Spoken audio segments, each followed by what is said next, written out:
With her hands being tied and a rope wrapped around her mouth, the crowd kept yelling at the evil woman about to be executed for the sin of deceiving the whole nation. I'm sorry, I thought this was chapter 1? Did we miss a few chapters before this?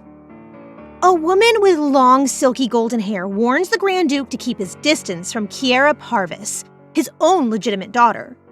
Kiera, desperate to escape, spots her older sister, Cosette, seemingly involved in her fate.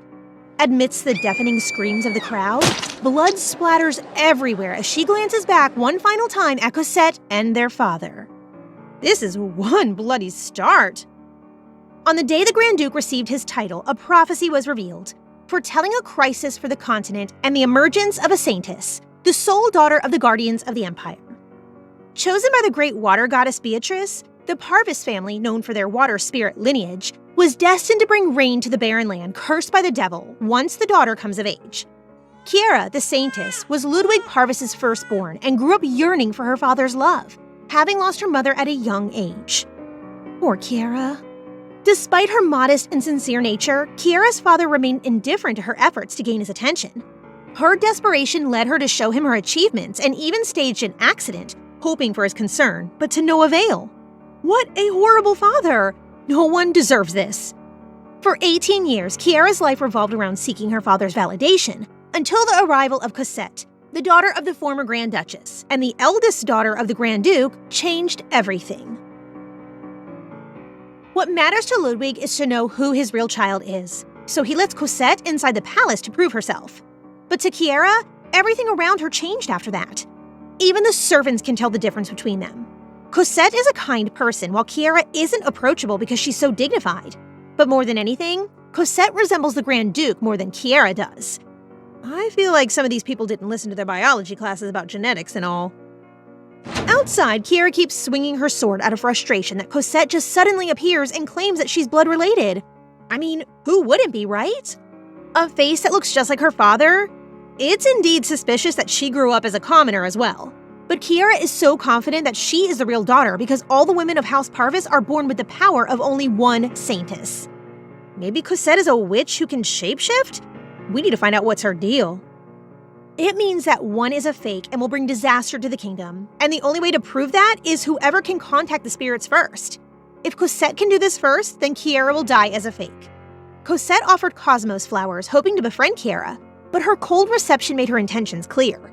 Undeterred, Cosette asked if Kiera's hostility stemmed from not being Ludwig Parvis's true daughter, as her mother had been framed and driven away for deceiving him into becoming the Grand Duchess. Despite the revelation, Cosette encouraged Kiera not to shoulder guilt for her mother's deeds. Kiera, unable to contain her anger, swung her sword as a warning against insulting her mother further, hinting at severe consequences. Ugh, this girl is horrible. My patience just cannot. Later that day, Ludwig remembers the time when the Grand Duchess wanted to name their child Christian if it's a boy and Cosette if it's a girl. He cannot decide quickly about Cosette, but her face really resembles his. In her father's office, she tries to argue that she can't let Cosette accuse her mother of adultery. But Ludwig seems not to be on her side, and soon, like he ever was, he will know if it is just an accusation or the truth. Kiera leaves the room, remembering how her mother assured her that she's Ludwig's one and only nymph. She falls to her knees, crying how her father doubts about her legitimacy. Seriously, Ludwig, she's trying her best to be noticed, but Cosette gets all the credit without breaking a sweat? You are one good example of a terrible father. Cosette suddenly appears, provoking Kiera once more. Kiera forcefully pushes her hand away, warning her not to touch.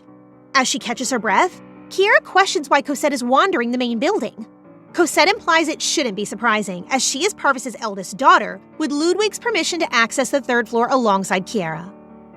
The servants accidentally eavesdrop on Deputy General Joseph and Kiera discussing political matters.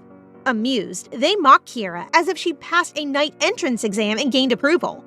Despite tradition dictating Parvis children become knights at 18, serving as leaders for 3 years, Kiera acts like a true knight, meddling in everything. They sympathize with Joseph, recognizing his talent and skills, and feel sorry for him as Kiera often takes authority despite his role as deputy general. Honestly, can't Kiera take a break with these kinds of people? They are for real the worst bunch. Mina, one of the servants, complains about how Kiera commands them to do this and to do that. She even argues that Kiera is a fake child. Unfortunately, Kiera hears this, and so the other servants warn her to stop. But well, she wants trouble and points out that Kiera is not the daughter of the Grand Duke.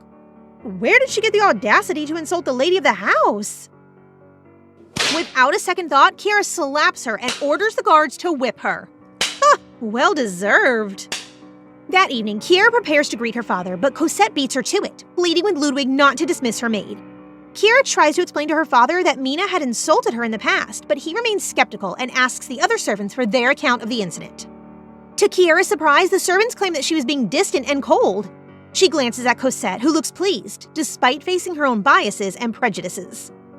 Can someone please give our MC a true friend and loyal subject? My heart breaks for her. Ludwig asks Cosette for confirmation, and guess what? She cries while clinging to him instead. Ugh, such a drama queen. Kiera argues that it isn't true at all, but Ludwig slaps her for keeping him disappointed all the time. Ludwig, you are not hot at all. You're just hot-tempered. Kiera tries to call out to her father, but he stops her, refusing to be addressed as father. He punishes her by ordering a month of confinement in separate quarters, wanting her out of his sight. Cosette is disappointed with the lenient punishment, and Kiera almost loses her temper, but refrains from laying a hand on her, fearing further trouble. In her isolation, Kiera observes how Ludwig treats Cosette better and vows to prove her power over the spirits before Cosette can. On Cosette's birthday, she gains control of the spirits, and Beatrice obeys her commands. While some congratulate her, others accuse Kiera of deception and fear her supposed evil magic. The false accusations lead to Kiera being sentenced to death, considered a harbinger of disaster. But before the sentence is carried out, a magician casts a spell, transporting her back to her room as she struggles with chest pains. Great! Thanks, Mr. Magician! The vivid memory of her decapitation assures Kiera that it wasn't a dream. She is certain she died. As she surveys her surroundings, she wonders if this is the afterlife, but the presence of everyone as before suggests her father executed them too. Panic sets in, and she recalls her younger brother Zeke, and she hurriedly searches for him, hoping he's unharmed. Before her execution, Zeke had visited her in the cell, pleading to run away together, as he didn't want to be with those snakes either. However, Kiera refused to involve him in her escape and advised him to leave instead. No, they're good siblings. Kiera realizes that there are so many familiar faces, younger than she remembers. So she asks Zeke about the date. It's still the 13th of August, 1295, the year she turned 18. That's right, she returned to the past. But who did this and why? Surprising Zeke with an invitation to breakfast, Kiera notices his gloomy demeanor, reminded of her habit of leaving early to greet her father. Realizing her mistake, she decides to prioritize those who truly care about her. You go, girl. That's the right decision. In the meantime, Ludwig wakes up from a nightmare where Joseph insists that Kiera didn't deceive him intentionally and should not be executed. Regrettably, he didn't listen, and Kiera, alongside a little girl in the crowd, called out to him one last time before her head flew from the guillotine blade. I hope this will be a little bit of a lesson in a change of heart. Later that day, Ludwig's assistant notices that Kiera didn't come to greet the Grand Duke. Ludwig himself isn't in his good condition, so his assistant advises him to rest. He can't remember anything from that horrible dream, but the sadness seems like it'd tear his heart apart is still fresh. And so he orders to send a therapist to his daughter. I'm sorry, sir, but you're the one who badly needs one. In the library, Kiera realizes that this day is 2 months advanced upon Cosette's arrival in the palace. Cosette herself made it clear that Kiera was the real one, but how was she able to manifest her powers 2 years later after Zeke's birthday banquet? The oracle predicted only one nymph, but Kiera questions whether Cosette's ability to summon Beatrice was just an illusion. Unable to unravel the mystery of her time travel, she gives up on that train of thought. Determined to investigate everything before her death sentence, she considers seeking answers from the Mage's Tower, but deems it useless. Then, her servant informs her about a therapist, even though Kiera believes she is perfectly fine. Kiera used to beg for her father to save her, and now he's sending a therapist? Nah, tell her to check him instead. On the training grounds, Kiera watches the Knight's Order application test, sitting beside Joseph.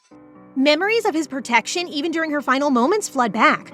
She reflects on feeling inferior due to her status-based position and how she used to oppose him constantly. Now, she has something important to share with him. Wait, is it a love confession? Sorry for getting your hopes up, but Kiera is just sorry for borrowing Joseph's position. At that moment, Kiera instructs Joseph to handle the work without seeking her opinion. Later, she congratulates the successful candidates on passing the test and announces a welcome party, generously offering to cover all expenses. However, some whisper that her presence would make things tense. Joseph is prepared to confront those who speak ill, but Kiera surprises them by declaring she won't attend the party. She apologizes for her previous insensitivity and promises not to repeat it. As she leaves the grounds, the stone-hearted knights realize they had misjudged her all along. But can we blame them when Kiara's eyes look murderous? Joseph decides to go as a representative and apologize. On his way there, he's puzzled by what she said earlier. He once sensed her disapproval, but now, it's as if she transformed, shedding her previous hostility. Kiera enters Ludwig's room, expressing gratitude for the therapist he sent, but he dismisses her, urging her to write instead of wasting his time. "Excuse me, sir, but Kiera is no longer a pushover like before." Addressing his concerns, she assures him that she would never interrupt him for trivial matters. She then explains her decision to stop greeting him every morning, wanting to avoid making him uncomfortable with her greed for his time, especially when he has numerous tasks at hand. However, she doesn't end there. She also reveals her intention to step down as the captain of the Knights for 2 months. That's our girl. Kiera believes that she'll eventually have to relinquish her position when Cosette arrives, so she chooses to step down voluntarily. Besides, she has various investigations to pursue. Though Ludwig initially objects, Kiera persuades him, emphasizing her exhaustion. However, one thing has been bugging Ludwig all along. Kiera didn't call him father. Serves you right for what you did, or at least what you'll do in the future. In her room, Kiera wonders if her father lived happily with his real daughter and if everyone was content with her death. Joseph interrupts, reminding her of the party later. Kiera clarifies she'll give up her position to someone with talents, not just due to tradition. This angers Joseph, who reassures her that the Knights value her leadership and training skills, which justify the custom of her bloodline. Hey, Joseph is a cutie, especially with those green eyes. Joseph also resolves the misunderstanding between the Knights and Kiera, explaining the respect for her high rank. And he sounds caring towards Kiera too. Sweet. That night, Kiera realizes she's acknowledged despite her father's lack of appreciation. She attends the party, warmly welcomed by everyone. At the party, Arthur encourages Kiera to chug a mug of beer. Despite their delight in seeing their captain having fun, Kiera announces she's no longer their captain. Emotions surface, but everyone wishes her well and promises to wait for her return. Under the influence of alcohol, Kiera becomes emotional and realizes they are discussing the indifferent Grand Duke. The alcohol loosens her tongue, and she admits her frustration at her father's lack of concern, even when she intentionally rolled down the stairs. The Knights are upset to hear this and advise her to have fun with them instead of studying all the time. This is actually typical, even in the real world. Children trying to meet their parents' standards and do all kinds of shenanigans just to get their loving attention, but to no avail. Kiera agrees and lets out a genuine laugh. She didn't think it'd be so fun. Just let it all out, girl. We're here for you. When Raina brings her back to the mansion, Joseph kicks Arthur's foot when he's about to ask if he also wanted to have time with Kiera. Of course, he's still in denial. Just leave the man be, Arthur. Joseph discovers Kiera's unhappiness with her father, and he learns that others feel the same way. Meanwhile, Arthur realizes Kiera's true nature. Not scary and stiff, but rather soft and kind of cute. Joseph cautions him to be respectful to their captain, but he also agrees with Arthur's observation. With a hangover, Kiera asks Rose to clear her afternoon schedule. As Rose brushes her hair, Kiera ponders what Rose would do if she could live as she pleases. Rose reveals her desire to go on a journey, and Kiera immediately approves, offering to cover her expenses. Wow, that's every employee's dream. This moment makes Kiera realize that work isn't everything. She wonders if she wasn't born in the Parvis family, would her life be different? Following Rose's recommendation, Kiera explores books about the lives of noble ladies. In the garden, she discreetly questions if anyone else can see spirits, trying not to raise suspicion. Then, the rumors of her being a boring loner with no close friends come to mind. Suddenly, Arthur arrives with honey water from Joseph to help with her hangover. As he prepares to leave, she seeks advice on connecting with people beyond the mansion. Arthur suggests she smile more, as her demeanor can be scary, similar to the Duke. See? No DNA test needed! Sorry, Cosette. After that, Arthur is of a big help for giving her a lot of tips to work on. We love supportive ones like Arthur, right guys? Later that evening, Rose brings the recommended books but advises Kiera not to read before sleeping, warning of staying awake all night. Ignoring Rose's advice, Kiera begins reading about Stella and the Count Graham meeting in the summer garden. To her surprise, the story takes an unexpected turn, where the Count's hand slides up in her dress and you know what comes after. We'd like to see that too, but with Kiejo's version. And in a moment of panic, she throws the book on the floor, her face turning red. Us too. In her defense, Kiera admits she's not accustomed to reading such books, yet she finds herself staying awake till morning. When Rose asks her if she likes the book, Kiera can't openly show her approval, particularly for that part. Curious, Rose hurries to the servants' room to inquire about the side story of Lady Stella's exhilarating summer vacation. The other servants are astonished to discover that Kiera reads romance novels instead of the Bible or academic books, not to mention the steamy content of the book. Rose defends her that she's just curious about the lives of regular nobles. Well, you can't be sure about that, Rose. In the library, Kiera searches for records about spirits. However, even House Parvis, the descendants of spirit arts, knows little, having agreed not to delve into the power bestowed by the goddess. Consequently, there are scarce materials on the subject. Later, Kiera overhears the servants discussing the romance novel she read. She wants to join the conversation, but she's mindful of maintaining her dignity. As she discreetly listens, one of the servants notices her and they quickly apologize and leave, misunderstanding her intentions. Feeling down while walking through the hallway, Kiera encounters Rose and confesses her enjoyment of the book but couldn't admit it due to her dignity. She shares her favorite scenes with Rose, who is delighted to see her lady having fun. And yes, that's the kind of conversation she wants to experience. Ludwig prepares to ride the carriage but reminisces about Kiera, who used to send him off. Robert informs him that his daughter is occupied with researching spirits in the library. While holding his head, Ludwig wobbles, attributing it to fatigue, though he suspects it might be due to recurring nightmares. Meanwhile, Kiera gazes out of the window, feeling a tinge of jealousy as she remembers how easily Cosette interacts with others. But can we blame her if all she ever did was to impress her father? Putting her feelings aside, Kiera writes a letter to her grandfather, Marquess Simon Edinburgh, who is cunning and avaricious, seeking his support to counter potential future challenges, like history repeating itself. She plans to meet him discreetly, attending a gathering from another house. As Kiera asks Rose to bring all the invitations she received, Rose gets excited, imagining Kiera having a fateful encounter like Stella in the novel. Kiera's interest grows, and she volunteers to check the invitations herself. Shortly after, Ludwig arrives and sees Kiera visibly upset because Robert threw out all the invitations. Now calm down, Kiera. You always threw it away before. Ludwig is surprised by his daughter's interest in accepting the invitations. He reminds her that House Parvis has always maintained neutrality, being chosen to avoid useless conflicts. However, she bluntly expresses her frustration with staying in the mansion. Period. Ludwig's eyes widen at his daughter's reaction, and even the servants are terrified by her boldness towards the Grand Duke. Nonetheless, Ludwig remains composed and asks about her plans. To everyone's surprise, she mentions that she's looking for a husband, but she quickly retracts the statement, deeming it an excuse. Ludwig appears relieved by this, but Kiera questions if, as long as the house remains unharmed, he wouldn't care about her actions. Right? Ludwig turns around and leaves, but he orders Robert to report what event she attends, who she meets, and what she does. Oh, look what we have here. Possibly a concerned father? Nah. Kiera notices Arthur and Joseph talking and decides to join them. She hints about a newly discovered hobby, but feels too shy to share it outright. Arthur offers to take her to the casino, one of his hobbies that he openly shares with others. Kiera considers accepting, not wanting to hurt Arthur's feelings by declining.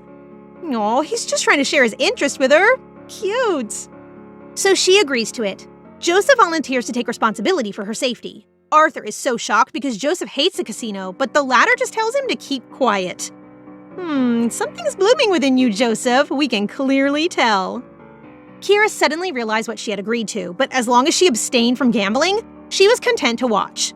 Joseph noticed her tense fist and inquired if something was amiss. To make amends for the previous drunkenness, he offered her a tonic. Though she couldn't recall that day, he assured her that the knights had enjoyed being near her. This time, he promised it would be just as enjoyable. We hope so.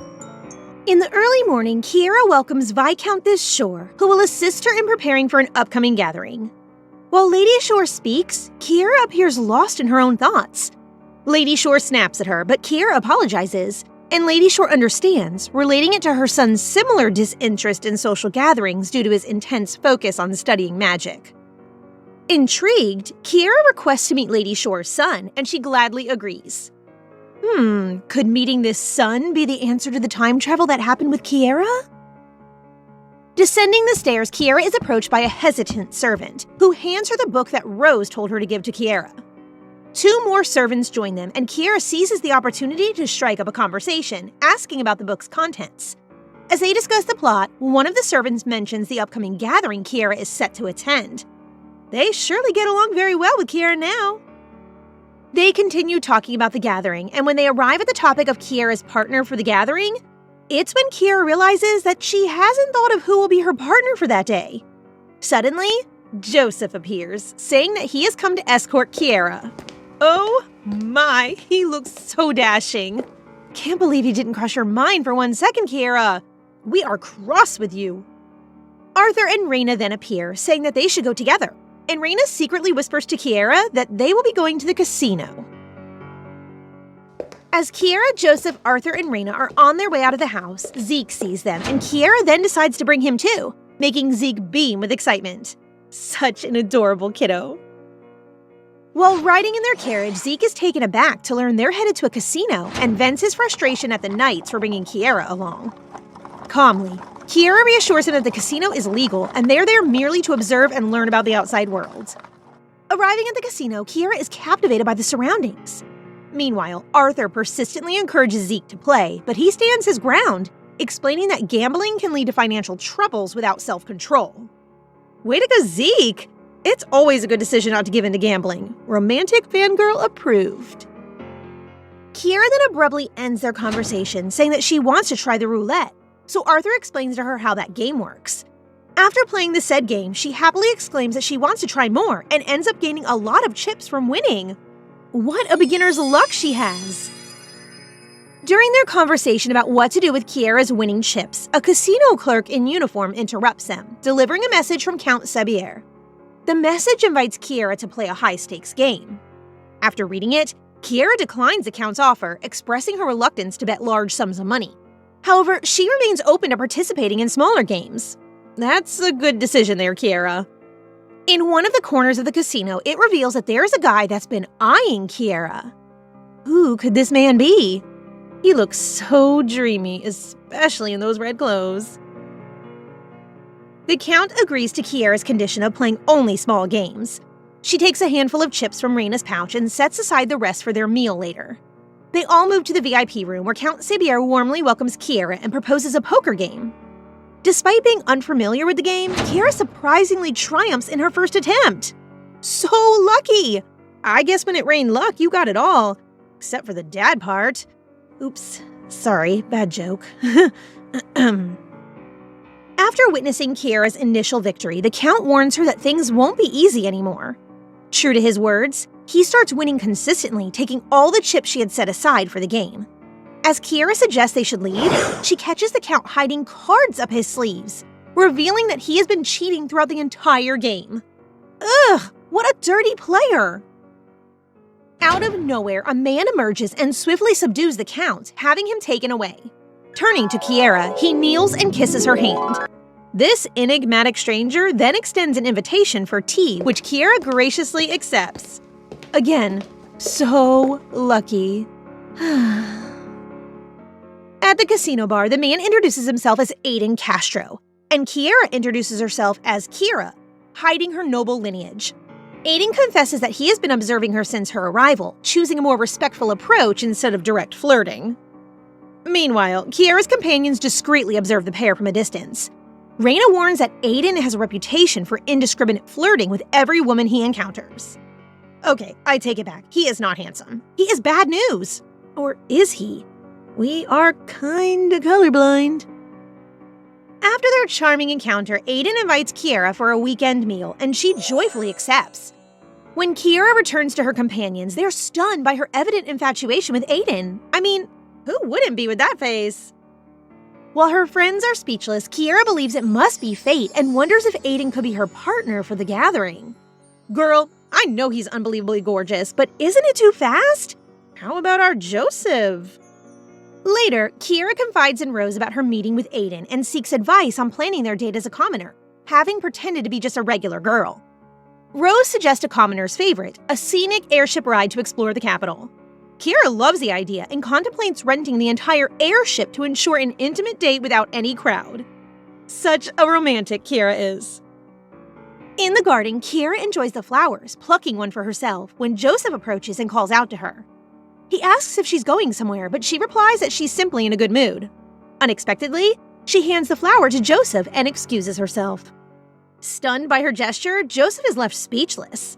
William and Raina soon join them, equally surprised by Kiera's radiant mood. William jokingly suggests that she may have found a lover, causing Raina to mention an upcoming date with Aiden. This revelation prompts Joseph to confirm with Raina about Aiden's reputation as a playboy, leading both Joseph and Raina to plan on intervening the date. Yes, please, protect our Kiera from that playboy Aiden. The day for the date has come. In the middle of the town, Kiera and Aiden meet each other. Aiden then kisses Kiera's hands, making her nervous. He's really good at being so flirty. No wonder our girl Kiera is head over heels for him. I mean, us too. On the other hand, Joseph, Zeke, Arthur, and Raina are spying on the two and are on their mission to protect Kiera from Aiden. Kiera and Aiden settle themselves in one of the restaurants in the capital. While Kiera is eating her meal, Aiden observes the way she acts, which baffles him since it's so natural for Kiera to act like she's from a high family and wonders who exactly Kiera is. Kiera then blushingly asks Aiden if he can make time for her next Wednesday, but Aiden tells her that he has plans already for that day, which is a book meeting with his friends. Such a liar! The truth is that he's meeting another woman that day. Aiden tries to make up for the schedule conflict by dedicating the day solely to Kiera. He asks her if she has any place in mind to go after their meal. Kiera suggests taking an airship to get a panoramic view of the capital, but Aiden dismisses the idea, citing airship schedules and distance. Unexpectedly, Kiera reveals that she already rented an airship, leaving Aiden in disbelief. As the airship arrives at the restaurant, Aiden wonders about Kiera's influence, even considering if she might be related to the Imperial family, a thought that unsettles him during the ride. You played with the wrong lady, boy. Seeing Aiden acting uneasy in the airship, Kiera checks on him, but he just explains to her that he's a bit scared being so high, to which she finds so cute, and it amuses her, making her laugh. Meanwhile, the four spies also boarded the airship, and they're stunned seeing Kiera laugh. On the other hand, Joseph can't understand his feelings seeing Kiera laugh with Aiden. Looks like our Joseph is jealous. We are too. Raina then makes a plan with them that at the upcoming gathering, they will make Kiera see Aiden's true colors. When Kiera arrives home, she ponders on the thought that she will go to the gathering alone. Just then, Joseph welcomes her arrival and nervously asks her if she will go to the gathering with him. Kiera's mood instantly brightens. She then grabs Joseph's hands and confirms what she just heard from him, to which he answers that he is sure about it. Kiera then observes that Joseph's face is getting redder and redder, and that's when she realizes that she's holding his hand, so she releases it. Blushing, Joseph is so cute. In the house, Kiera and Zeke are having tea and talking about her date with Aiden. When asked about what she likes about Aiden, she just keeps on praising his handsome appearance. She just fell for his looks, like a typical innocent young lady. Frustrated, Aiden visits the traffic management offices to inquire about the airship's rental, but the clerk refuses to disclose the information, adding to his annoyance. The idea of Kiera's potential connection to the Imperial family troubles him deeply, especially as he reflects on their past experiences. Fearing the implications, Aiden finds himself praying and hoping never to encounter her again. The next day, Duke Parvis receives a bill for the airship rental, initially thinking it was a mistake. However, his butler Robert reveals that Lady Kiera rented the airship and spent time with a man after lunch, suggesting she has taken a liking to him. Shocked, the Duke ponders if this newfound behavior is due to the man Kiera is seeing, prompting him to visit her room to ask directly. Inside Kiera's room, her servants are admiring her gown when they hear a knock on the door. And to their surprise, it's the Duke who stands outside. It's really a surprise since it's usually Kiera that goes to him. Well, the tables have turned. The Duke directly asks Kiera about the airship bill and brings up the topic of the man he heard she's seeing, suspecting it as the reason for her changed behavior. Kiera blushes but clarifies that she's not in the kind of relationship he presumes. After the awkward moment passes, she promises to be cautious with expenses in the future. But the Duke says that's not what he wants to discuss. As he struggles to find the right words, Kiera fears he might use the situation to prevent her from attending the party. She tries to excuse herself, but he stops her and is on the verge of asking something important when he decides to just wish her well and leaves the room, leaving Kiera puzzled about what he truly intended to say. What is it that you're really trying to convey to your daughter, our dear Duke? The day for the gathering has come, and Kiera is dressed in her blue gown. When Joseph sees her, he becomes mesmerized and speechless. He showers her with compliments, making her blush, and then offers his hand as they should be going. They make a lovely pair to look at. As Kiera and Joseph arrive at the gathering, everyone, including the hosts Marquis and Marquess Franche, is surprised. They grace each other's presence, and when Joseph observes that Kiera seems to panic talking with the hosts, he quickly makes an excuse to get her out of the situation. After Joseph checks on Kiera, he asks if she would like to step outside, but she answers that she'll just sit on one of the couches and have something to eat. So Joseph offers to bring her food and leaves her for a while. We really need a Joseph in our lives. As Kiera settles herself on the couch, she observes some ladies nearby having fun talking to each other, and it makes her want to join their conversation too. Suddenly, one of the ladies sees her. The ladies assume that they are disturbing Kiera's peace, so they apologize and go on their way, leaving Kiera alone. Poor Kiera. She just wants to socialize too. Suddenly, a servant approaches Kiera and tells her that the Marquis of Edinburgh, her maternal grandfather, requests her presence. She meets her grandfather at the balcony, and after exchanging greetings, she asks him about the other wife of his father, Rowena Vaneberg, shocking the Marquis. Kiera asks her grandfather if Rowena was indeed sent away from the capital because she was infertile, to which he confirms. Observing her grandpa's reaction, she concludes that he's hiding some information from her. But she recalls the moments before her execution from the past when her grandpa defended her, so she chooses to believe what he tells her. After talking about Rowena, Kiera requests the Marquis to prepare a hiding place far from the capital for her. When her grandpa asks why she would need a hiding place, she answers that she'll tell him when he'll tell her the truth too. Nice bargain, Kiera. As Kiera is about to exit the balcony, she ponders that the hiding place will be where she'll flee to once Cosette appears, and if the same thing will happen in the past when she'll be imprisoned before she'll be executed. She's going to be really prepared this time. Suddenly, she hears a familiar voice. On the other hand, Joseph, Arthur, and Reyna are looking for Kiera so that they can let her see Aiden together with another woman. As they arrive outside looking for her, they see her jump from the balcony. Kiera witnesses Aiden with a woman behind the bushes, and she then confronts him. Oh, this is going to be so interesting. With her scary aura, Kiera grabs and tosses Aiden to the ground and is about to hit him when Reyna and Arthur restrain her. Oh, please, don't restrain her. The guy needs a good amount of beating for real. He's a literal red. On the other hand, when Aiden hears Arthur addressing Kiera as Duchess, he realizes that the one he is facing is none other than the daughter of the spirit user family, Kiera Parvis. Even though the realization has hit him, he decides to play innocent and introduces the woman he's with as his partner. He then adds that the moment he shared with Kiera at the restaurant was just a meal they happened to share. Just how shameless this man is. After hearing Aiden explain and defend himself, Kiera snaps and hits him until he lies down on the ground unconscious. That's what you deserve, you piece of trash. She then leaves him on the ground and walks away, and when Joseph follows her, she says that she left her shoe on the balcony, so Arthur and Reyna run to get it. Joseph checks on Kiera and asks if she wants to go home, but she refuses to and explains that she will only return home once she fully enjoys the night. She continues that she will not let some awful guy ruin her day. That's our girl. Don't let any man hinder you from being happy, ladies. Just as she wants to lash out her anger at Aiden more, Reyna and Arthur arrive, bringing her shoe. Joseph then kneels in front of Kiera and puts the shoe on her foot and comforts her. After securing the shoe, he offers his hand to her and invites her to dance with him. Joseph is the standard. As Joseph and Kiera begin dancing, she observes her partner's face closely and thinks that he is so handsome. She then stares at him so intensely that it makes him blush and stiffen. That's right, Kiera. Don't go looking for a man somewhere else. The man is right in front of you.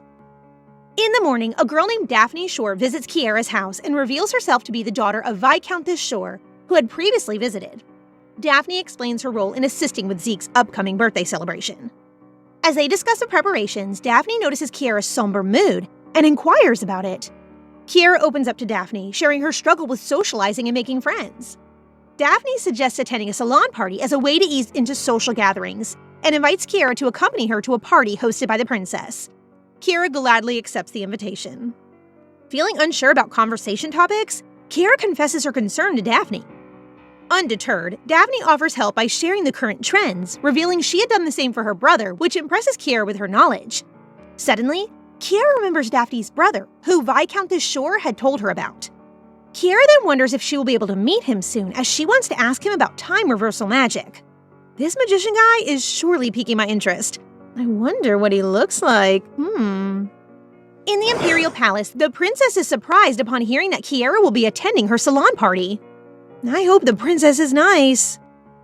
The Imperial Prince Mikhail d'Arc and his sister, Princess Arabella d'Arc, discuss Kiera's sudden acceptance of the invitation for the party the princess will be hosting. Arabella is annoyed knowing that Kiera will attend her party, but Mikhail tells her that Kiera must have her reasons for her sudden interest in attending social gatherings, and that the Parvis house is something they should watch out for. Oh, never mind.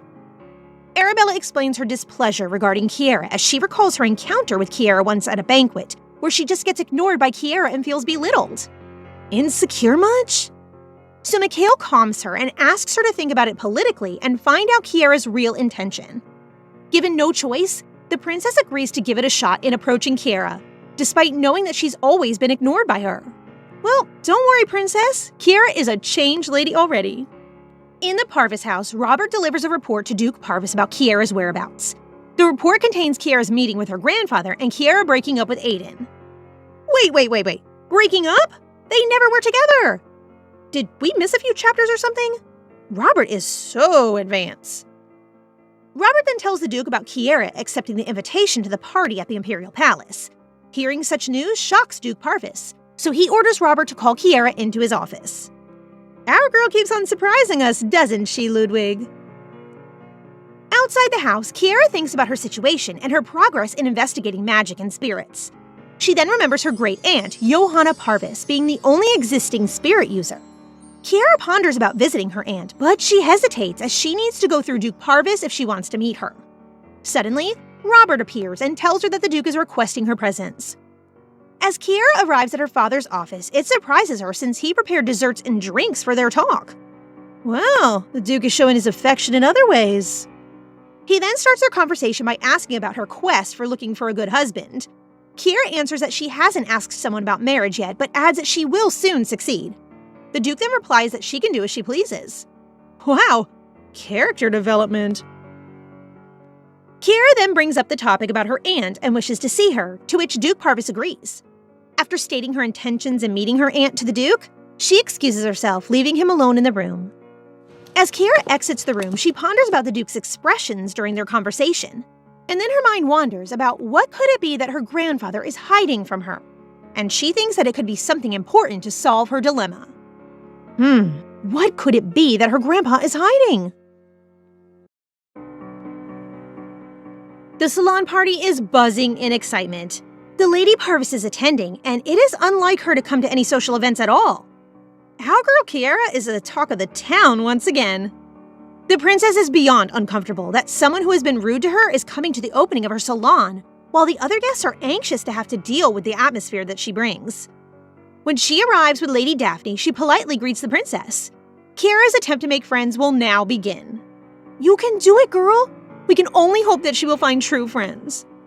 Later on, they are all seated and enjoying themselves. The princess then introduces the special guest for her party, which is the famous musician, Mr. Joshua White. The ladies start swooning almost instantly when they catch a glimpse of him. These girls are true fangirls indeed. Like us. Meanwhile, Daphne has to give Kiera a quick lesson so she can keep up. Kiera is forced into the spotlight when the princess asks her to request a song from Mr. White. She grips the teacup harder as she frantically forms a response. Good thing the dutiful Daphne has given her pointers about him beforehand, even mentioning his famous song, Wolfgang Sunset. She composes herself and requests the song casually. Great save, Kiera. For a while, she is relieved that the conversation is flowing seamlessly. After the party, Kiera goes to the princess to bid her farewell, and the princess graciously asks her to visit again. As she is leaving, she accidentally drops a piece of paper. Naturally, the princess's maid picks it up for her, and what she sees shocks her. Written on the paper are all the latest trends among the young ladies, even information about Joshua White. Kiera instantly rushes back, embarrassed beyond belief. Kiera and the princess find themselves in an awkward conversation after the discovery of Kiera's social cheat sheet. Kiera explains that she worries about keeping up with the conversation, which surprises the princess, who can't believe a noble lady doesn't know how to converse with others. Even more astonished, the princess learns that Kiera attended the party with the intention of making friends. Kiera confesses her desire to join the princess and her friends in social events, but was always afraid of ruining the atmosphere with her presence. Making friends is really hard, Kiera, especially if you're an introvert. The princess can't believe her ears and slams her hands on the table in sheer disbelief. She exclaims that she had always glared at them, but Kiera reveals that it's just her natural expression. As Kiera leaves, the princess realizes she had misinterpreted Lady Parvis all along and had been making something out of nothing. That is why we should never judge anyone quickly, princess. As Kiera leaves the palace, Daphne awaits her and eagerly asks about her encounter with the princess, relieved to hear it went well. However, Daphne expresses her outrage at not being informed about Kiera's plans to find a husband. She scolds Kiera for not confiding in her and then presents an invitation, revealing that she has been sending them out and making sure to invite numerous handsome young men.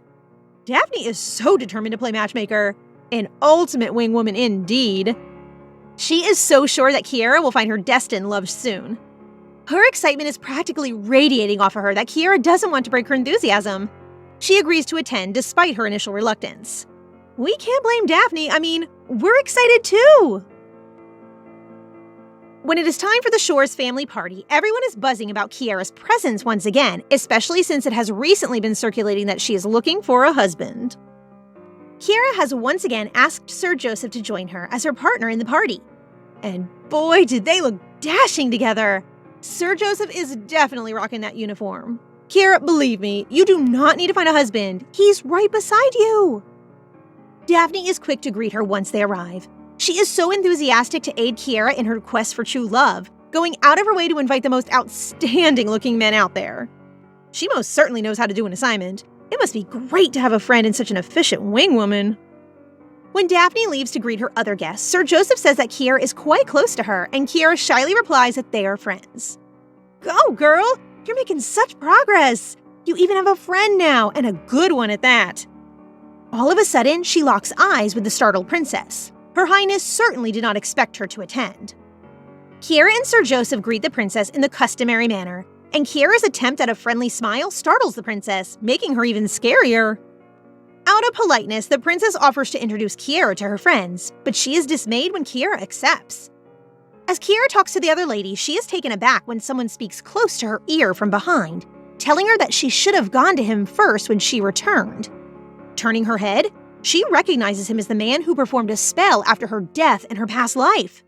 The man identifies her as a regressor, stating that he has finally found her. What could this mean? Upon realizing the person in front of her, she's overwhelmed by a rush of memories. She stumbles, and Sir Joseph quickly catches her, demanding better manners in front of Lady Parvis. Again, Joseph is such a man. The incredibly handsome man explains he has something to tell her. Kiera decides to have a brief talk with him while Sir Joseph waits. They find privacy in the lounge, and after a moment of hesitation, Kiera asks how he knows she's a regressor from the past. The man reveals that he sent her back, and she's the only one retaining her memories, marked by a spell on her head. Learning all this surprises Kiera, especially knowing that even the caster himself lacks knowledge of their past life, as time reversal is an uncomfortable type of magic, used as a last resort. He then asks about her last memory of the past. When she solemnly reveals receiving the death penalty, his smugness disappears, replaced by visible concern for the gravity of the situation. He explains that as a rare time magician, he's likely the only one who can alter the flow of time. The spell involves two people, the caster and another person. The flaw is that only the other person can decide whose memory will be restored, and they usually choose themselves. Kiera realizes that since she didn't cast the spell with him, there must have been another person present, and that person chose to retain her memories. The question is, who is that person? Things are getting increasingly complicated. After their serious conversation, the magician introduces himself as Erez Shore, a magician in the Magic Tower. She also finds out that Erez is Daphne's older brother, noting how he is different and less cautious than his sister. She takes her leave since a certain someone is waiting for her outside. He instantly assumes that it's probably the man with a vicious gaze. He may be vicious, but he is nothing short than adorable. Don't worry, Erez, you're quite handsome yourself.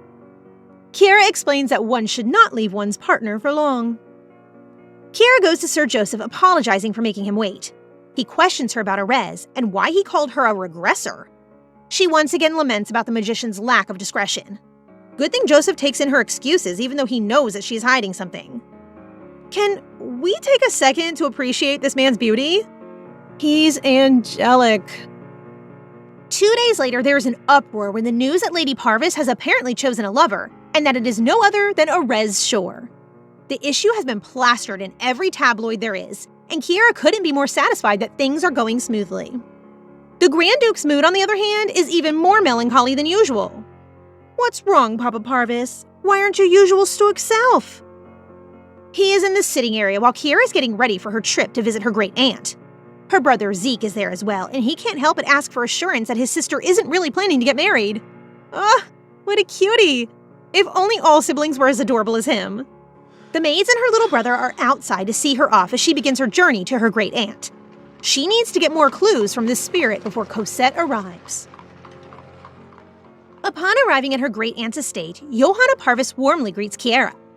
Settling in the sitting room, Kiera asks if it's possible for a normal person to be a spirit user. Johanna, not one for studying, can't answer with certainty, but she shares personal and research records of their ancestors who were spirit users. Kiera feels hopeful, anticipating more clues. In her room, Kiera delves into the records. The research contains familiar knowledge, but it's the personal accounts that catch her attention. She reads about 2 sisters where the younger one manifested her power on time, while the other one grew depressed waiting. The eldest sister's despair ends when the younger one tries something called resonance, touching her sister for the first time. This contact awakens the older sister's ability to see spirits. She had possessed the power all along, and the point of contact with her sister allowed it to surface. Could this be the answer as to why Cosette managed to see the spirits first? Or did she fake it? What do you guys think? The sisters formulated a hypothesis. The younger one believed that her powers could awaken her sister's abilities by sharing spirit energy. They named this phenomenon resonance, a temporary manifestation of dormant powers unique to Parvis sisters. As Kiera reads the journal with tears in her eyes, she feels a sense of relief. In her past life, she had doubted herself in Cosette's presence, but now she knows her ability to see spirits was dormant all along. You've been through a lot, our dear Kiera. Most significantly, she realizes that she could see the spirits through resonance because Cosette touched her, confirming their sisterhood. Oh no, nobody wants to be sisters with such a The day of Zeke's birthday banquet arrives, and Kiera feels the pressure of time running out. As she gets ready for the event, she regrets not telling her great-aunt about resonance. However, she realizes that there's no certainty it will lead to an awakening, and her aunt will likely support Cosette as well when the time comes. Kiera reminds herself not to be impatient and that they both still need to wait for the goddess. That's right, let's not lose hope, Kiera. At the banquet, as people from notable houses introduce themselves and greet the young lord, an unexpected figure enters the hall, causing murmurs of disbelief from the crowd. The man, Count Isaac Weinberg, has been a recluse for a long time and is the brother of the Grand Duke's previous wife. Kiera looks at the woman with him and recognizes Cosette at last. Cosette greets them, and rather than acting cold like in her previous life, Kiera smiles at her warmly and greets her in return. The girl declares how happy she is that she is now reunited with her family after many years. Zeke is the one to react negatively, stating how nonsensical her claim is. He even calls Sir Arthur to throw them out. Before the knight can touch her, Cosette protests, insisting that she is the Grand Duke's flesh and blood. At that moment, the Grand Duke himself enters and the girl greets him. She even calls him father. His Excellency is naturally taken aback when the girl declares herself his daughter. Meanwhile, Kiera's suspicion of her grows. How can someone who supposedly grew up as a commoner be able to handle the heavy gaze of many nobles? She doubts that she grew up not knowing her identity. The Grand Duke asks if Cosette can prove her claim. Hearing this, Kiera is sure that nothing has changed, not even the words that her father is about to say. She has already experienced this before, so getting hurt by her father's lack of care is just foolish to her. You poor girl. I can only imagine how much pain she had gone through with the way her father had treated her. But she is wrong. The Grand Duke suddenly makes Cosette repeat the words she said as a greeting to him. Upon hearing it again, his shock is palpable on his face. After a moment of chaos between the Count and their grandfather, the Grand Duke announces that they are gathered there for his son's birthday, and not to mention the topic all throughout the celebration. Kiera doesn't understand why things have changed. Is it possible that her father remembers too? This is getting better and better. Zeke is seething that Weinbergs use his birthday to announce such an issue. He is hostile with them, which is understandable. Kiera has to encourage him to lighten up and not ruin his special day. Moments later, Kiera is standing at the edge of the crowd when someone calls for her attention. It's Erez, and my gosh, is he dashing as ever. We love that suit, don't we, guys? She instantly threatens him to not say anything, otherwise she'll hit him. She is definitely not in the mood. You better not provoke her, Erez. Erez observes how weird the atmosphere is, so Kiera tells him about Cosette. The moment he sees her, he is dramatically startled. She instantly asks him if he knows her, but he tells her that he merely finds her unusual. Kiera then tells him that she claims to be the Duke's real daughter and that she would probably accuse her of being a fake. Erez tells her to be wary of her since he feels something sinister going on with her. She assures him that even without his warning, she'll definitely be careful. I would be too. Have you seen how eerily glowy she is? Very suspicious. Erez observes her clench her fists around the wine glass as she seethes in anger about how that girl who dares to take her place. Our girl is ready to fight tooth and nail. Woohoo! Rumors about Cosette have begun spreading like wildfire in their estate, and all Kiera can do is ignore it. She is making her way to the Grand Duke's office when Rose asks her if she's all right. She answers with so much conviction that she trusts her mother not to have committed infidelity. Meanwhile, the Grand Duke is thinking about how Cosette's eerie voice resembles the one in his dreams. When Kiera arrives, he makes her take a seat. Kiera is so sure that he has finally made a decision, which is the reason for summoning her. However, she is beyond surprised when he asks for her opinion in the matter. When had he ever asked for her thoughts? Is the Grand Duke finally stepping up as a father, or are we getting our hopes up? You better do something, Papa Parvis. She decides to be honest with him and states it is not a pleasant feeling when all sorts of rumors about her are spreading. Before she continues answering him, she thinks about how she needs to keep an eye on Cosette if she is to be an unavoidable enemy. She then declares that she trusts her mother and that she will not object to his decision. However, hearing his uncharacteristic regard for her opinion, Kiera can't help but wonder why her father is being considerate of her. Hey, everyone can change, right? Let's hope for the best. When she exits her father's office, Kiera is instantly met by her brother, who is desperate for information. When she tells him that the Grand Duke has decided to take the girl in, Zeke visibly deflates. Kiera assures him that she really is okay. She knows that her mother is kind and honest. She would never have committed adultery. Zeke is still angry for his sister, so he is determined to make Cosette feel as unwelcome as possible. Oh, how sweet. Kiera takes his hand and asks him if he trusts her. When he expressed his affirmation, she told him that they should treat Cosette as a guest. Kiera notes that 3 of her knight friends, including Sir Joseph, are peeking in the corner. She tells them to come out, and she assures them as well that she is all right. The adorable Sir Joseph becomes upset for her and tells her to not be too distressed, for the truth will be revealed one day. That is so right. Even with all that's happening, her heart is lighter when she is surrounded by people who care for her. You deserve these types of people around you, Kiera. When it is the day for Cosette's arrival, she determinedly stands outside to meet her, even though her servants tell her she doesn't have to do it. Kiera greets Cosette warmly and even welcomes her to the family. Cosette extends her hand for a handshake as she expresses her hope for them to get along. Gathering all her conviction, Kiera takes her hand and tells her that she hopes for the same. We hope this time Kiera gets to manifest her powers first and prove herself the real one. It was a time before Kiera's regression.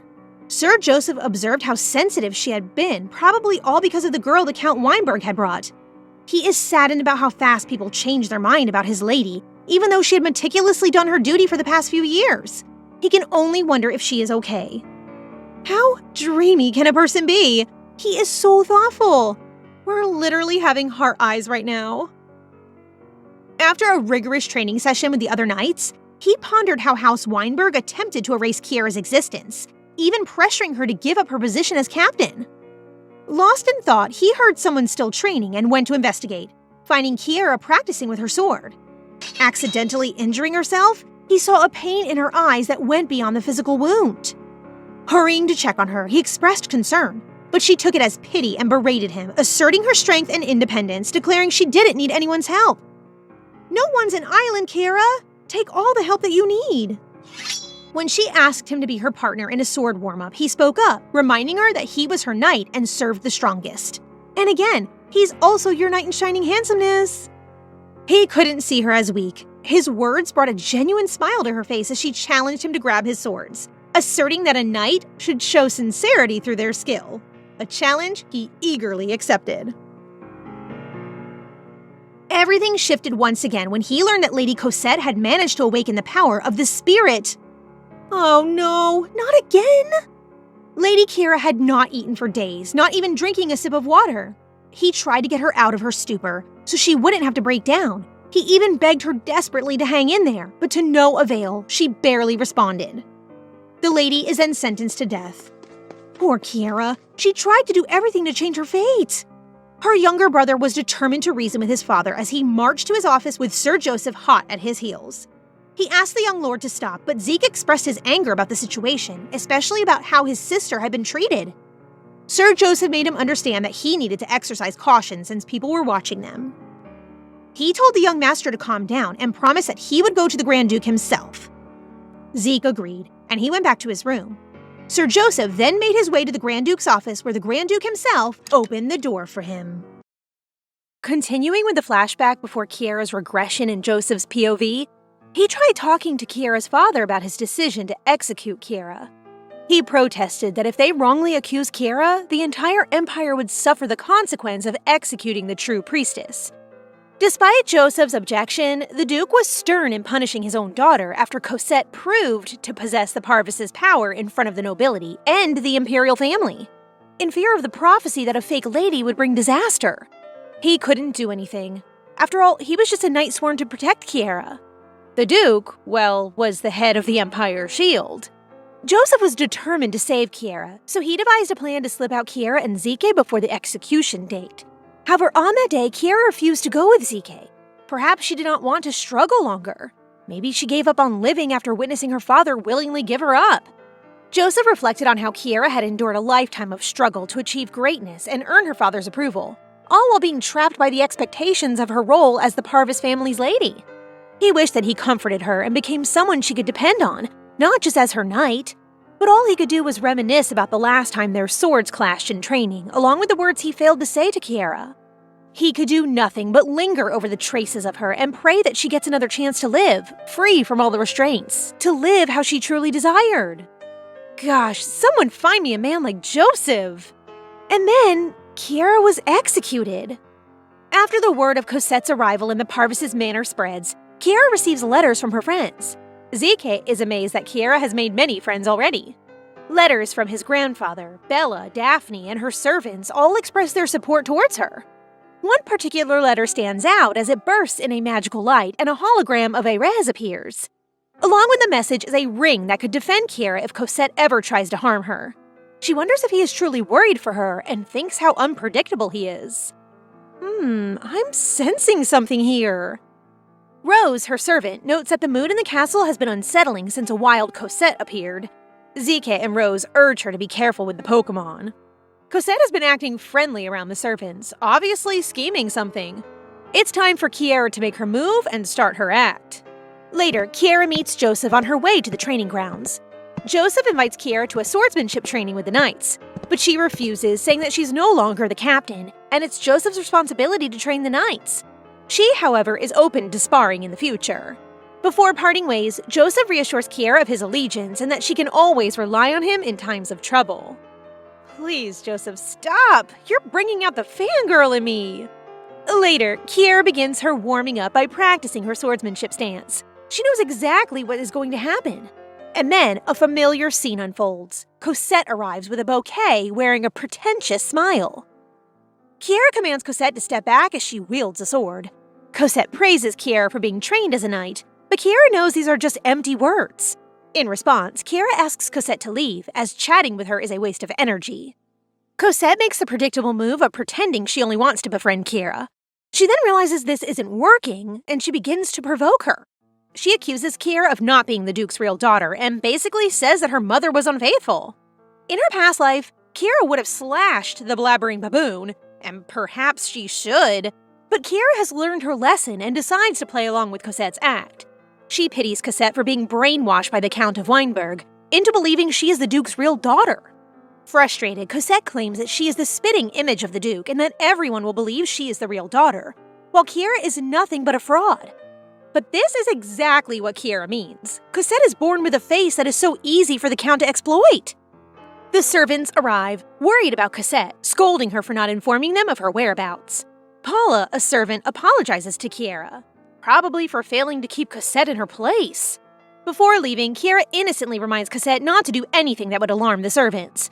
In the past, Cosette would have been the one smirking as she left. Now, it's Kiera's turn to smirk. Later that day, while reading a novel in her room, Kiera and Rose spot Cosette speaking with one of Kiera's servants, probably scheming. Emily, one of Kiera's servants, is scanning through a catalog in the courtyard, awing at dresses and jewelry of noble ladies. Cosette approaches her and uses the opportunity to win her over. She tries to sweet-talk Emily about how cutesy and demure the dresses in the catalog are.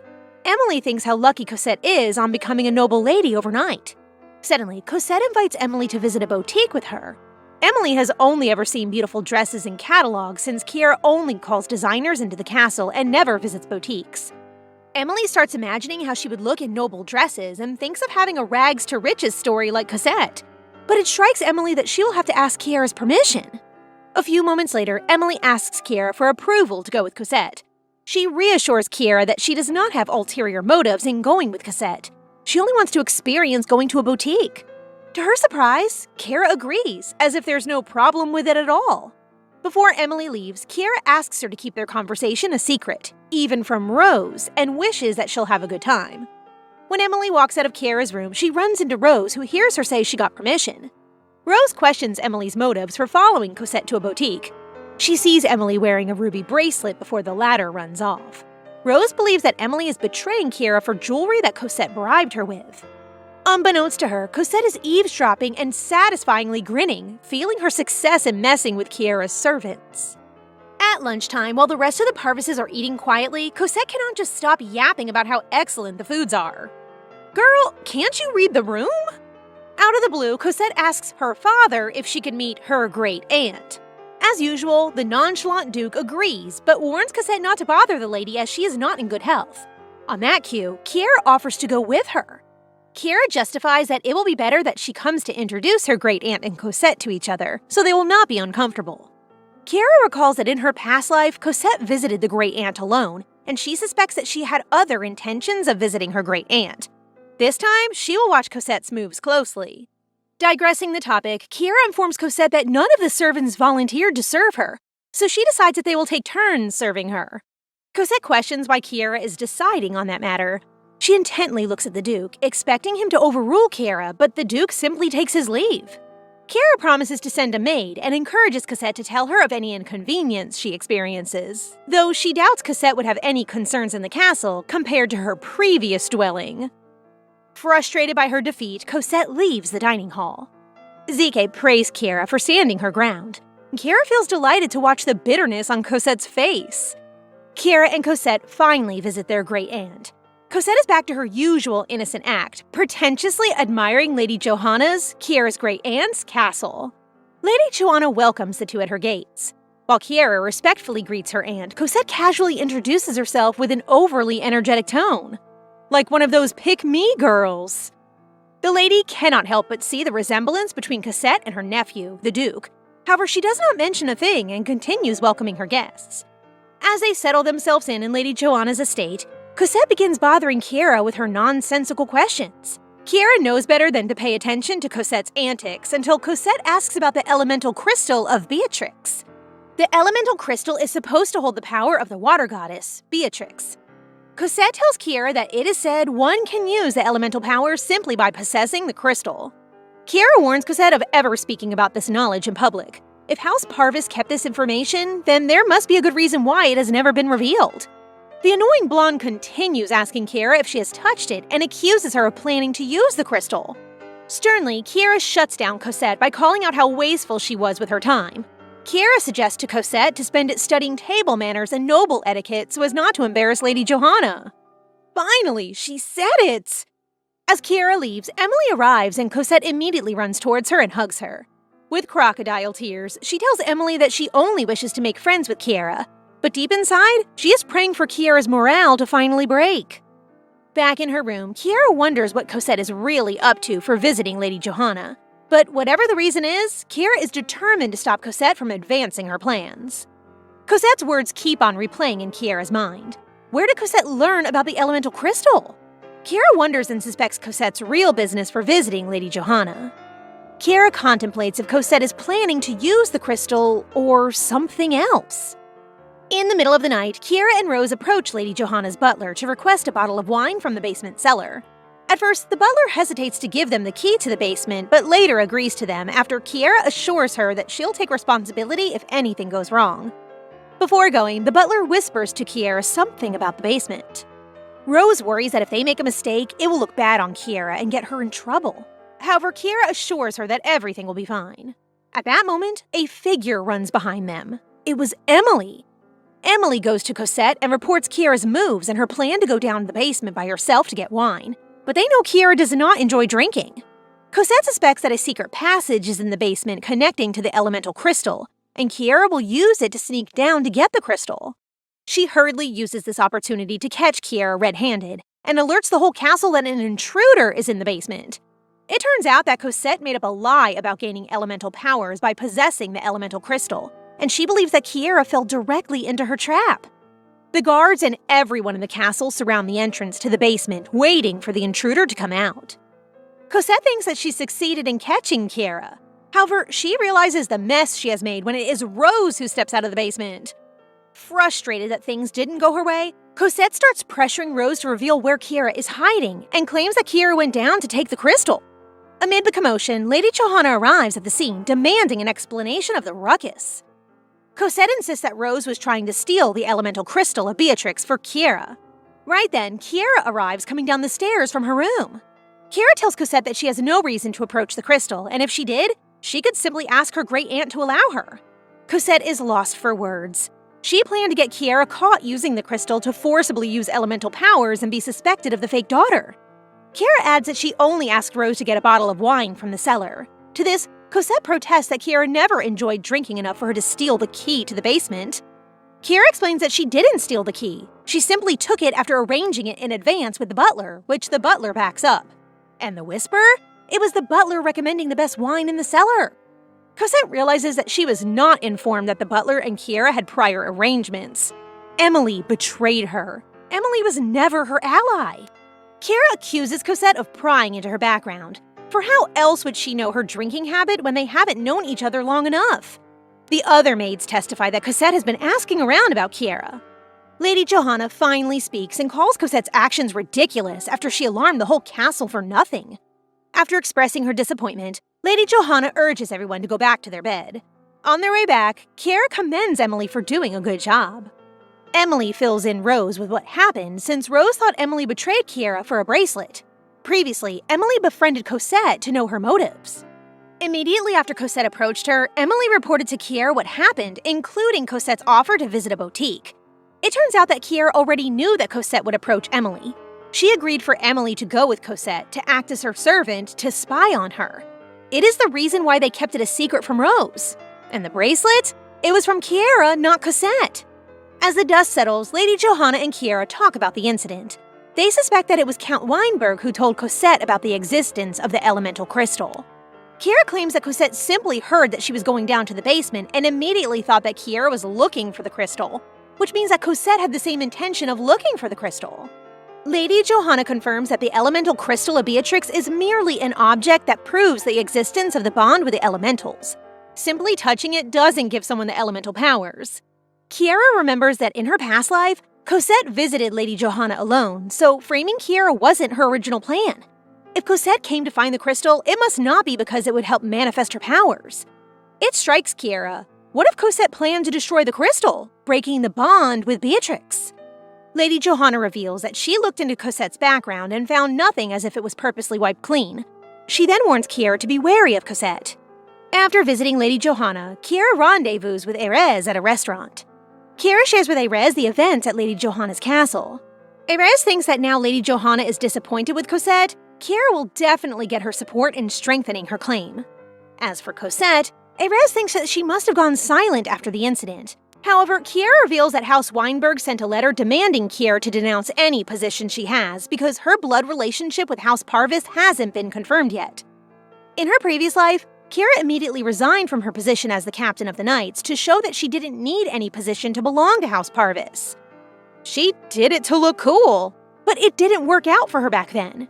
Now that she feels closer to the Knights of Parvis, aka Joseph, she decides to keep her position. Erez mentions the ring that he gave her with the letter, but Kiera is keeping it in a box instead of wearing it since it was loose on her finger. He reaches for Kiera's fingers and fondles them as if ascertaining her ring size. Kiera is surprised by this bold move and turns red. How flirty. Erez explains that for the defensive power of the ring to work, it must be in contact with Kiera's body. If Cosette harms Kiera in a certain way, Erez didn't explain how, he would be instantly teleported to Kiera. Kiera requests to have it as earrings instead of a ring since it's uncomfortable for her to practice swordsmanship. Erez gets close to her face, teasing the lady and turning her red again. Back in the Parvis' manor, Cosette approaches Joseph and requests to speak with him alone. Cosette leads Joseph to the back garden. Arthur and Reyna notice this and wonder what Cosette is planning to do. Kiera arrives looking for Joseph. She heads to the garden after Arthur and Reyna tell her that Cosette requested to talk with Joseph alone.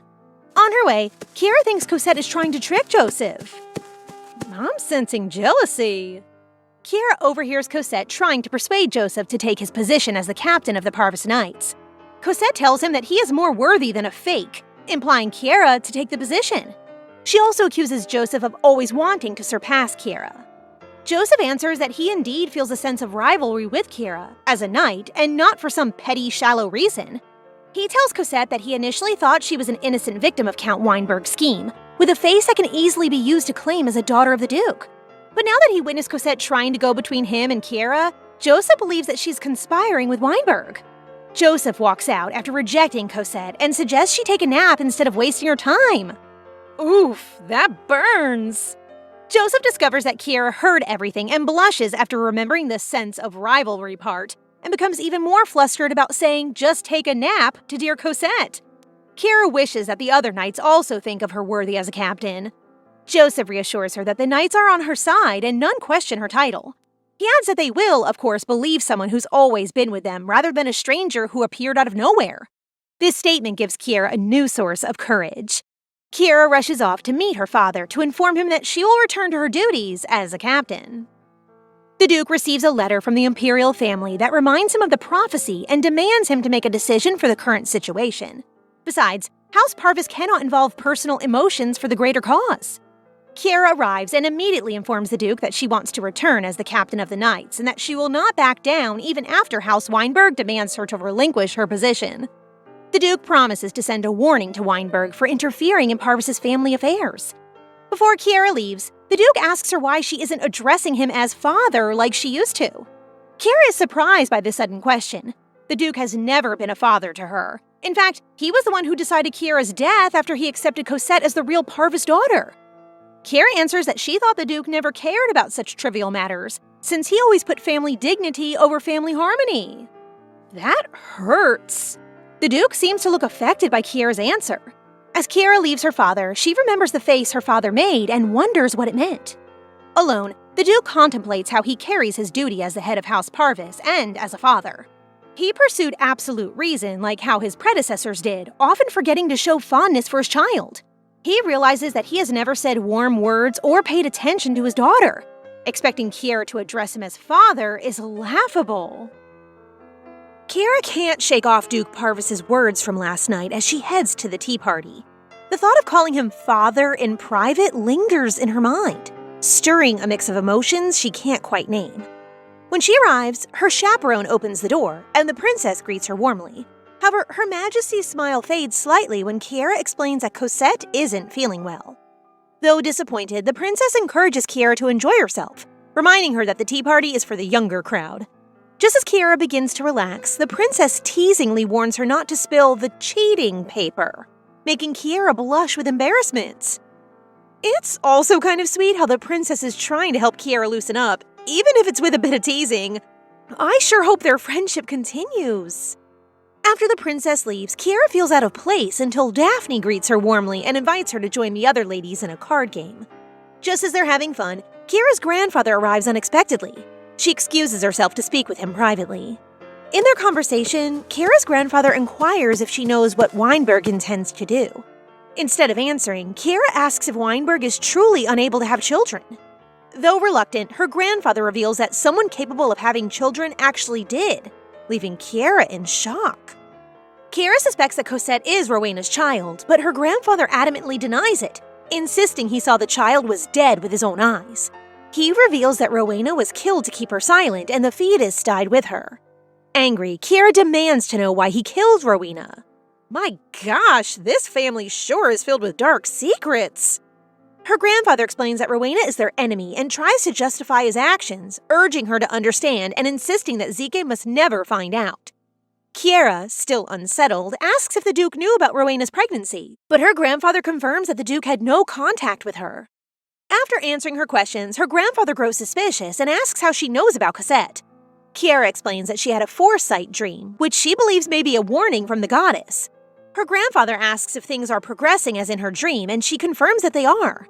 He holds her hands, assures her that they are in the same boat, and urges her to talk to him if there's anything she needs to discuss. Kiera nods, assures him, and heads back to the tea party. Before she leaves, her grandfather ominously adds that as they live together, they will die together. She doesn't dwell on his words and steps away. Something's definitely off, and it's making me wonder what Kiera's next move will be. At the table, Kiera mentions that her grandfather gets worried about their situation, prompting one of the ladies to remark that she has a kind side for the Marquise of Edinburgh. Feeling uneasy, Kiera tells the princess she needs to leave early, and the princess understands. As Kiera departs, Daphne watches her with concern, wondering if she's truly all right. On her way back to the mansion, Kiera's thoughts revolve around the possibility that her grandfather might have killed Rowena himself. Arriving at the mansion, her butler informs her that she has a guest waiting.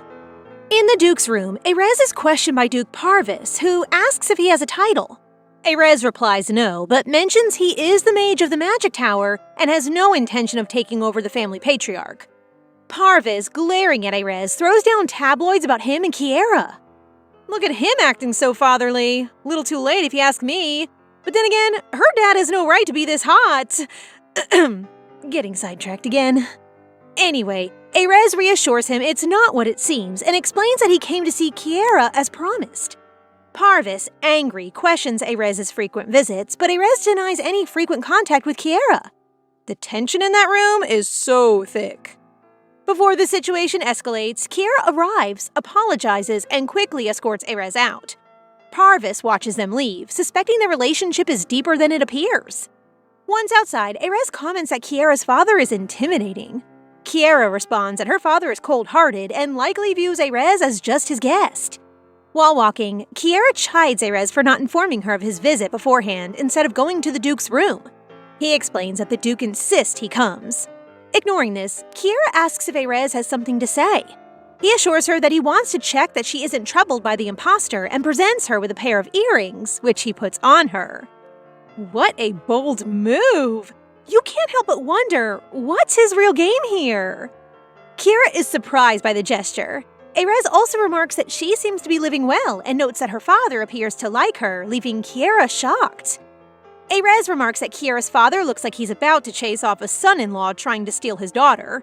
Kiera dismisses this as delusional, insisting her father cares more for a rolling stone than for her. As they tease each other, Erez proposes a bet. If she and Cosette are in danger, they'll see which way the Grand Duke runs. If someone loses, the other must fulfill the winner's wish. Kiera ignores the bet and wonders why Erez is laughing so much. She asks if there's a real risk to her and Cosette or if nothing has happened. That's not just a bet, it's playing with fire. Erez assures her she has nothing to worry about, then excuses himself and kisses her hand goodbye. The gesture leaves Kiera awestruck, and she wonders where he learns it. As Erez arrives at his room using his power, he thinks that he already knows why the Duke turned back time. Wait, what? This story is literally blowing my mind! Another day passes, and as Kiera changes with the help of Emily, she asks if anything happened while she was away. Emily explains that Cosette left right after Kiera, saying she would be volunteering in a slum. Kiera commends Emily for keeping her informed. Meanwhile, her butler arrives to announce that Cosette has returned. Kiera goes to Cosette, who is accompanied by a ragged lady. Cosette tells Kiera that if she is spending time idly at the mansion, she should do something meaningful. She also mentions that she's helped someone in need, which she is talking about the ragged lady. As Kiera looks at that ragged lady, she recognizes her as Mina. Regardless of recognizing Mina, Kiera still asks who she is and why Cosette has brought her. Cosette explains that Mina is now an orphan and asks if she can work at the mansion. Initially skeptical about having Mina work for them due to strict conditions, Kiera eventually agrees. She instructs the maid to take care of Mina and teach her the basics of being a maid. A few months later, Cosette is unusually quiet and kind to the servants.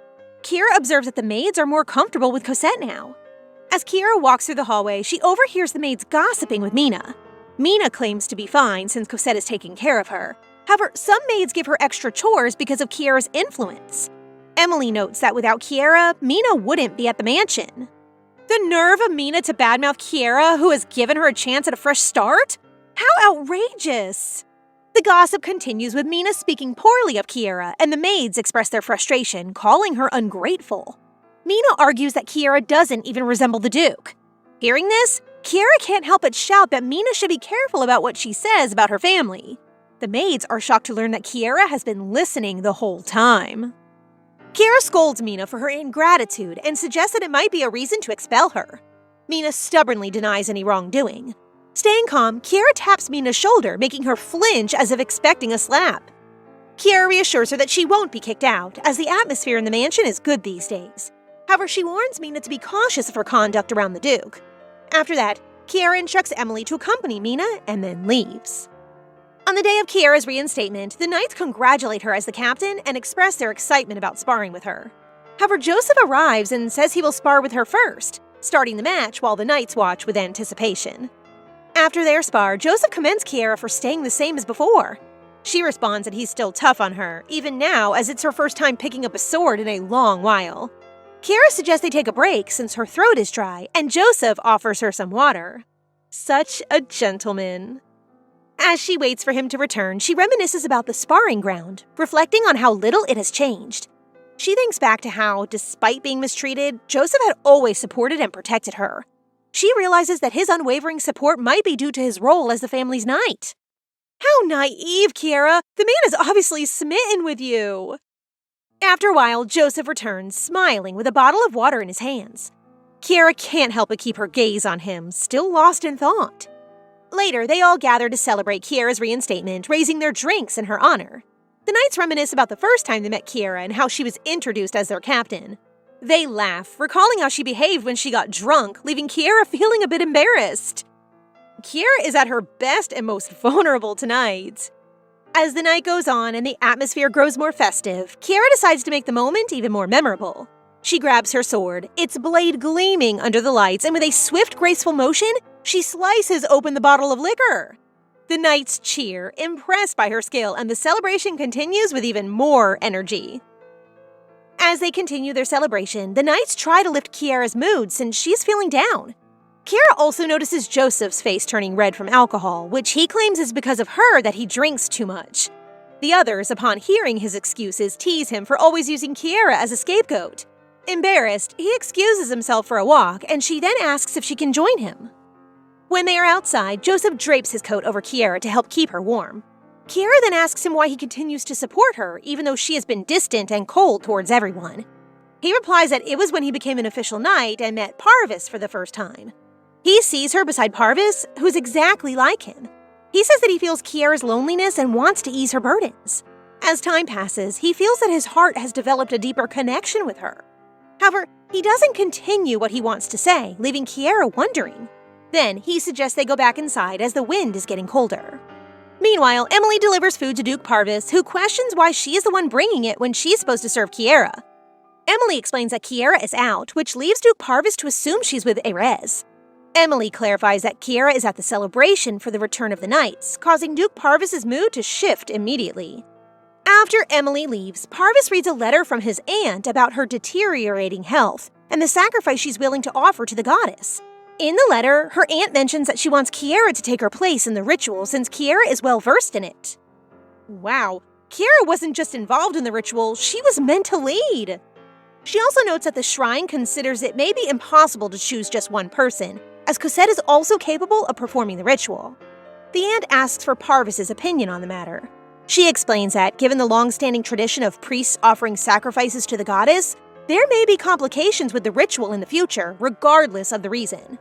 When he finished reading the letter, he instructed Robert to tell Kiera and Cosette to return to the office in the morning. Unaware, Mina had overheard the conversation between him and Robert. Immediately, Mina rushed to inform Cosette about the ritual. Cosette, grateful for Mina's loyalty, thanked her and assured her that she would secure a position for Mina's brother as soon as her own position was solidified.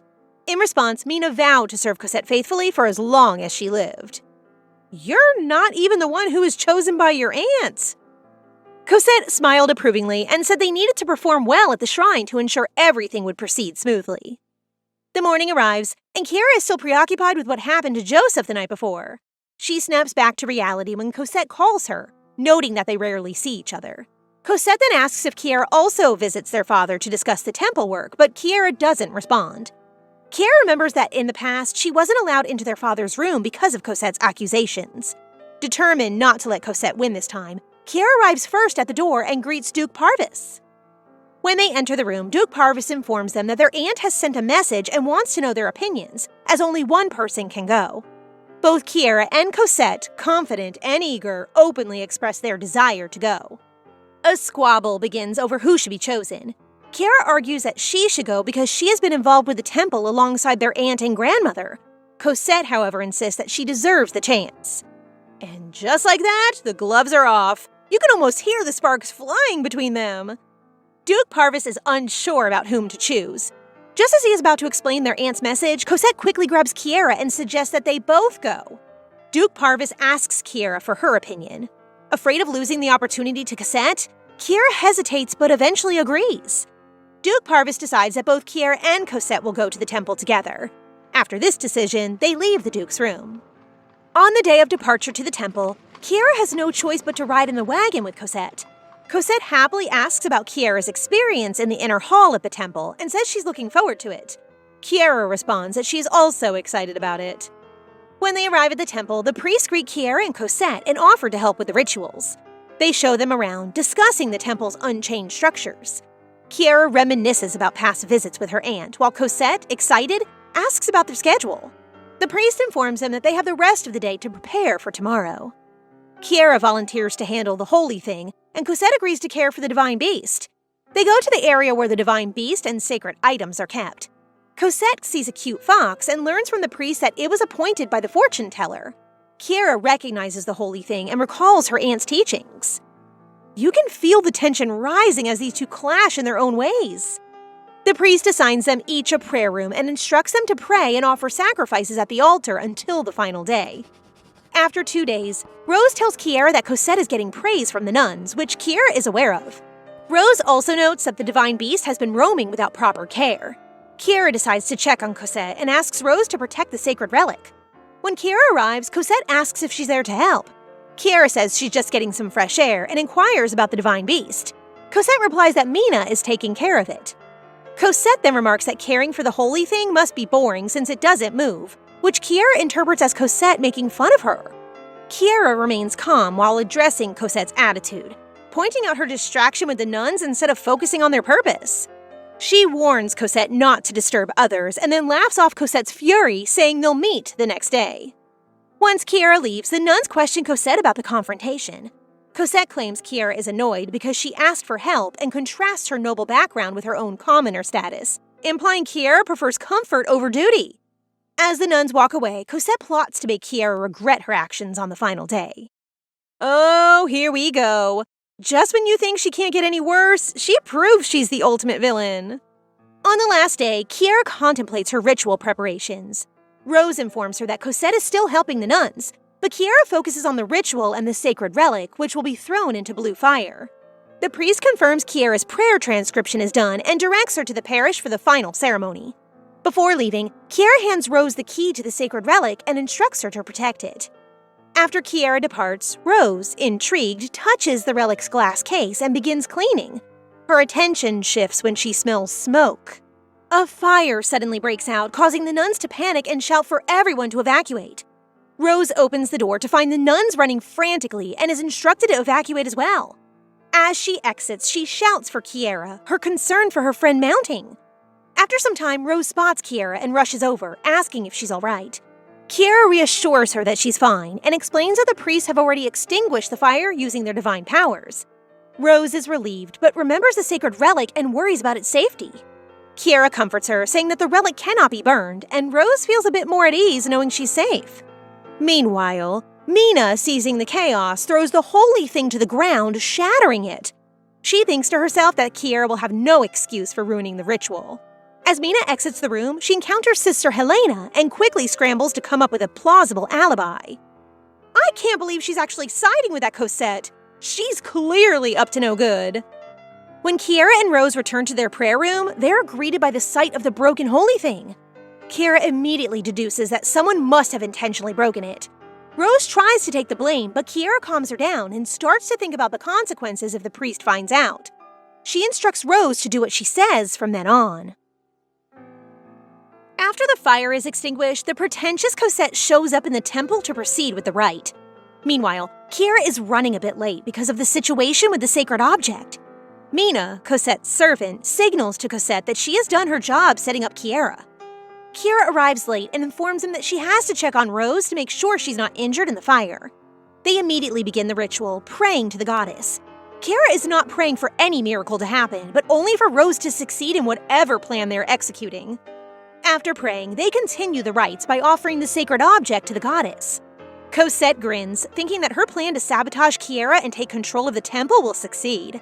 Kiera gives the high priest the key to open her oratory. But what greets them is a shocking scene. The sacred object is there on the floor, broken. But that's not just it. The fox, the sacred animal, was playing with it. Kiera devised this plan to make it look like Cosette was at fault for breaking this sacred object. After all, it was Cosette's fault. And with Rose's aid, they succeeded in making Cosette taste her own medicine. Kiera accuses Cosette of not looking after the sacred animal, and now it has broken the sacred object. What a perfect comeback! Cosette tries to shift the blame, suggesting someone must have intentionally brought the animal into the room since the door was locked. The high priest investigates and summons Rose, the last person to leave the room.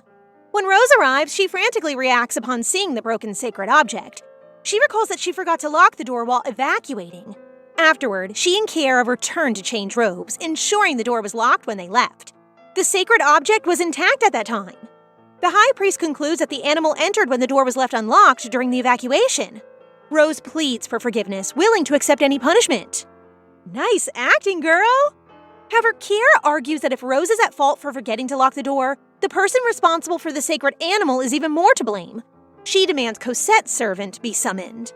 Mina arrives, and the high priest urges her to speak truthfully, reminding her of the temple's sanctity. When questioned about the sacred animal's escape, Mina hesitates and claims she fled Cosette's oratory in panic during the fire. Kiera calls this a bluff, pointing out that Mina couldn't have known about the fire since Cosette's room was too far from the incident. Mina stammers, unable to come up with another excuse. The high priest concludes that Mina failed to properly care for the animal, leading to the destruction of the sacred object.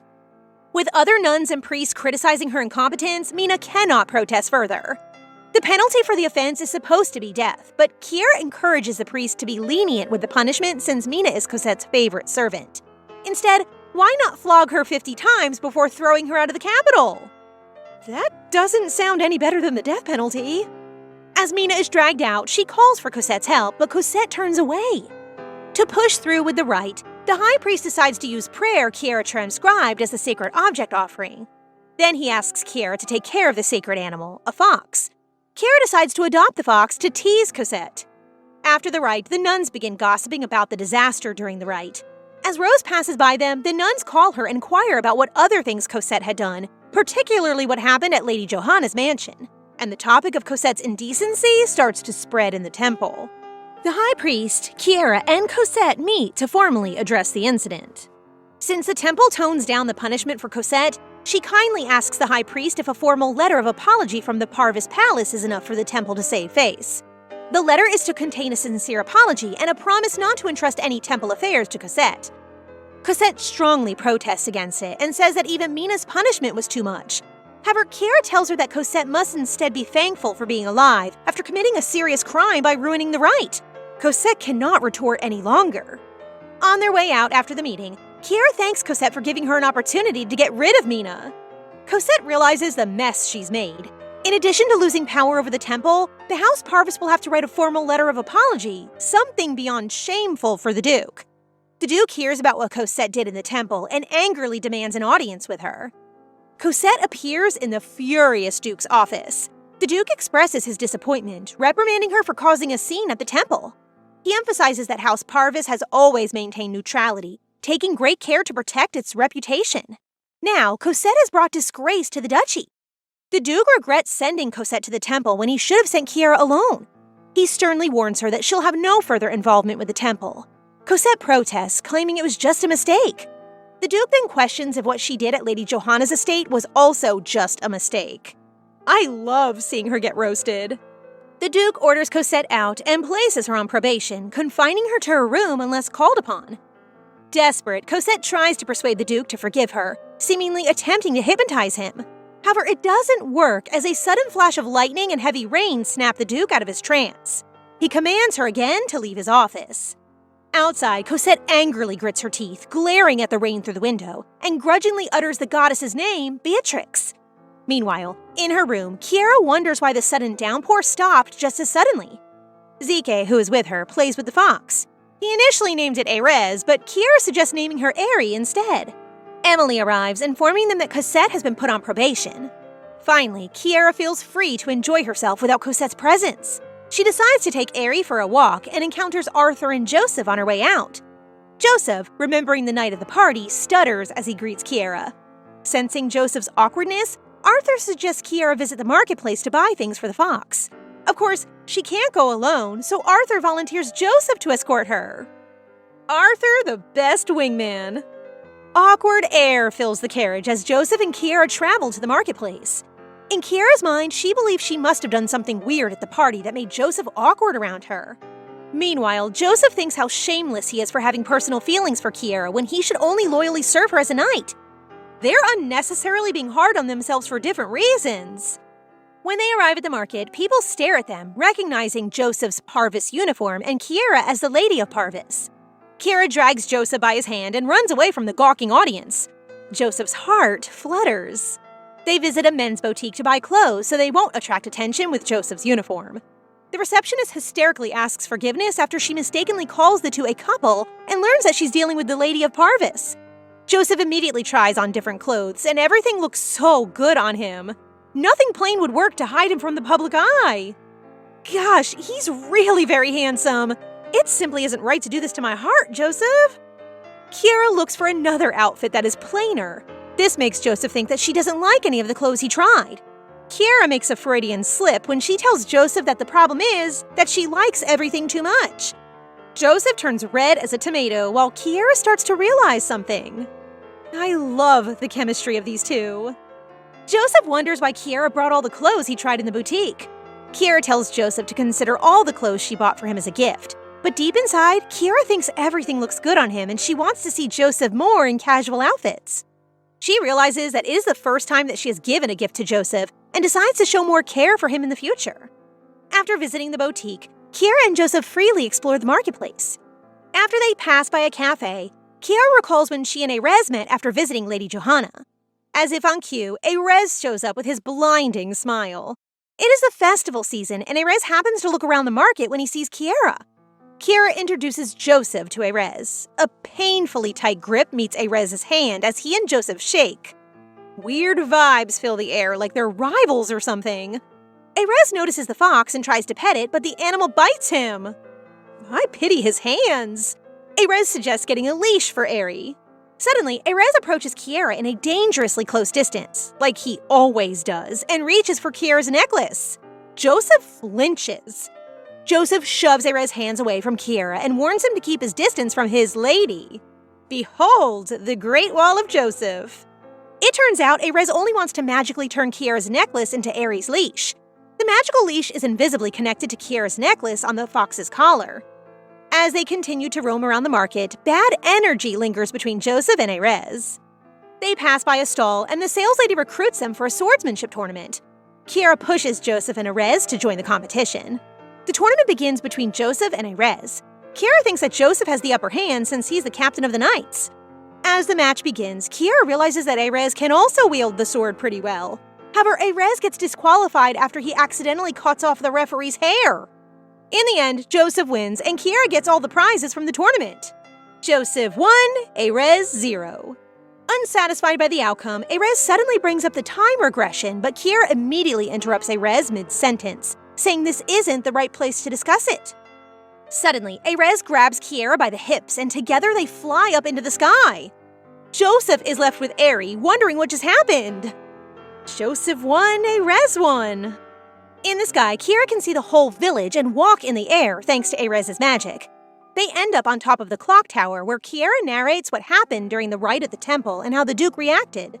Though Erez praises Kiera for putting Cosette in her place, he reminds her that there is something more important. Nothing will change if Kiera cannot manifest the elemental power ahead of Cosette. A wave of anxiety surges Kiera as she remembers how her previous life ended. Erez notices the change in Kiera's expression, so he tries consoling her, thinking he said the wrong thing. Kiera snaps out of the fear she is feeling as she recalls the elementals that Cosette summoned. She doubts that they are real and thinks that Cosette must have used a trick. Erez demonstrates to Kiera water magic, however, it doesn't look exactly like what Cosette summoned on that fateful day. It lacks the oomph. Erez tells her not to worry and assures her that he can let her regress, time travel as many times if things end badly. Kiera thanks Erez for being there for her. Erez realizes how strong-willed Kiera is, and together they enjoy the view. Joseph 1, Erez 2. When the night falls, Kiera and Erez return to the palace with teleporting magic. Joseph immediately finds them, and tension fills the air just as immediately. Before it turns into a bloodbath, Kiera commands Erez to leave, and the blonde magician teleported right away. Once inside, Joseph expresses his worries when Erez suddenly flies away with Kiera and feels sorry for failing as her knight. Kiera comforts him by saying nothing bad happened. Kiera takes the chance to give Joseph a cake that's only available during the festival. She notices that Joseph is already back in his knight's uniform. Before parting ways, Kiera reminds Joseph to wear the clothes she bought him every once in a while because he looks so great in them. Joseph blushes, remembering he received a lot of presents from Kiera. Joseph 2, Erez 2. Meanwhile, Cosette seems sick in her room and appears to be talking with an unseen entity. She mumbles how weak her body is, as if it isn't originally hers. I've got a feeling this isn't her real body, like something has possessed a girl's body. The voice reminds Cosette that her power is causing her body to weaken, recalling the time she tried manipulating the Duke. Cosette realizes that as long as Beatrix remains strong, she cannot use her powers freely. Although Cosette still has many cards left under her sleeves, if nothing works, she will use the method. For now, Cosette waits for the right time to strike. The next morning, Kiera is greeted by her servants in an excellent mood. Emily and Rose also feel relieved and free as Cosette is being grounded. Kiera recalls how she spent yesterday with the two guys and realizes that she got a lot closer to Erez than when they first met. Remembering her conversation with Erez regarding her situation, she immediately gets ready to research in the library. While preparing, Zege asks if he can come with her, and they go to the Imperial Library together. Bella and Michael greet them at the gate, and before parting ways, Bella invites Kiera to a picnic party. As Kiera begins her research, she recalls the prophecy of the Elementalist. House Parvis was given a prophecy that only one Elementalist would be born in the next generation, and then Cosette suddenly appeared. In her past life, Cosette reveals that Kiera was the real daughter of the Duke before she was executed. Kiera ponders about the elementals Cosette summoned and compares it to what Erez showed her. It was different. She is sure that Cosette summoned real elementals. She suddenly remembers the story of the resonance between sisters, and Rowena Weinberg, the Duke's first wife. It is said that Rowena was pregnant when she was assassinated, and the fetus was also found dead. But if turned out alive, in horror, Kiera suspects Cosette must be her real half-sister. The prophecy has never failed before, so Kiera thinks that there could be an error in its interpretation. In the midst of her deep thoughts, ZK interrupts her and shows her a book. ZK hands Kiera a fairy tale book that his nanny used to read to him when he was younger. The story of the first elementalist goes like this. Once upon a time, a girl lived in a very chaotic world where humanity was at war with the demon race. The forest burned, and the land became barren as the war went on. The girl wished to stop the war, so she set out on a journey to find the goddess. As she continued walking, she reached a large lake and stopped to relieve her thirst. As she lowered her head, water drops rose from the lake, and the goddess appeared before her. The goddess listened to the girl's story and held out her hand towards the girl. The lake began to swirl and emitted bright light. The elementals spread out in all directions like shooting stars. As the light from the elementals touched the demons, they melted away. The leader of the demons, Ragabak, retreated back to the demonic world, and the war finally ended. The elementals brought back the life of the burned forest and healed the barren land. A large mirror was formed to protect the human world from an attack by demons. They gave humans the elemental crystal and promised their safety, and the world became peaceful. After reading the story, ZK asks Kiera if she will also protect him like the girl in the story when she finally becomes the elementalist. Warmth fills Kiera's heart. Kiera returns to the palace and immediately barges inside Cosette's rooms to check her condition. Surprisingly, Cosette is not faking and is actually sick. But Kiera isn't worried about Cosette. She is there to offer Cosette a solution to their situation. Kiera tells Cosette that she looked into her mother's background and thinks that they could both be the Duke's real daughter. Kiera believes that the prophecy is wrongly interpreted and proposes to Cosette that if they were both real daughters of the Duke, they should work together to manifest the elemental power at the same time. She is giving Cosette a last chance to be part of the Parvis house by doing the resonance of two sisters. She also tells Cosette that she got the elemental crystal of Beatrix and offers her to use it together. Kiera shows Cosette the crystal and makes her choose whether to work with her or lose the chance to use the crystal altogether. Suddenly, Cosette tackles Kiera and grabs the elemental crystal for herself. But as she holds the crystal, it breaks and shatters into pieces. Cosette realizes that it is just glass and Kiera has fooled her. Kiera is not so dumb to show Cosette the real crystal after all. She maybe doesn't have the real crystal at all. Now, Cosette has revealed her true colors and what she truly wants. Kiera now knows that the elemental crystal is more important to Cosette than anything else. She thanks Cosette for making her intentions clear. Cosette realizes how reckless she is after being fooled by a fake crystal. Now, Kiera is the one controlling the game. In a fit of rage, she attacks Kiera. However, Kiera catches her hand and deflects her attack. Kiera pushes Cosette to the ground, saying that she will not allow Cosette to strike her once more. Kiera bids her farewell and wishes her luck in facing things on her own. Before leaving, Kiera taunts Cosette by mentioning that she'll be accepting Princess Bella's picnic invitation while Cosette remains on probation. She then threatens to inform everyone about Cosette's situation. On her way back to her room, Kiera thinks about Cosette's goal after seeing how she reacted earlier. She realizes that Cosette's goal has something to do with the elemental crystal, and it is connected to the story of the first elementalist. Cosette wants the crystal for one of two purposes, either to extend the contract between humans and elementals or destroy it. Once the crystal is destroyed, the contact will end. Then the barrier that protects humanity from the demonic will break and the world will be thrown into chaos. And no normal person would do that. Kiera suspects that after Rowena and her unborn child died, the Count of Weinberg resented the Parvises and Kiera's grandfather. He would do anything to bring downfall to both families, even using forbidden dark magic to enter a contract with a demon. Cosette is Rowena Weinberg's real daughter, revived through dark magic to infiltrate the Parvis family and destroy the elemental crystal, bringing back the age of the demons. Ha! I knew something possessed Cosette's body. No wonder she's so creepy. Cosette is, in fact, Kiera's real half-sister. The day of the picnic arrives, and as the ladies await Bella's entrance, they delight in the delicious pastries, showering them with praise. Kiera joins in, savoring every bite alongside them. A few minutes later, Bella arrives at the picnic, warmly thanking everyone for coming to the meeting about the hunting competition, which brings smiles all around. One lady leans in to whisper about Cosette's absence, and Kiera explains that Cosette is still on probation, and the Grand Duke refused her request for permission. The news leaves the other ladies wide-eyed with curiosity, eager to know what Cosette did to deserve such a punishment.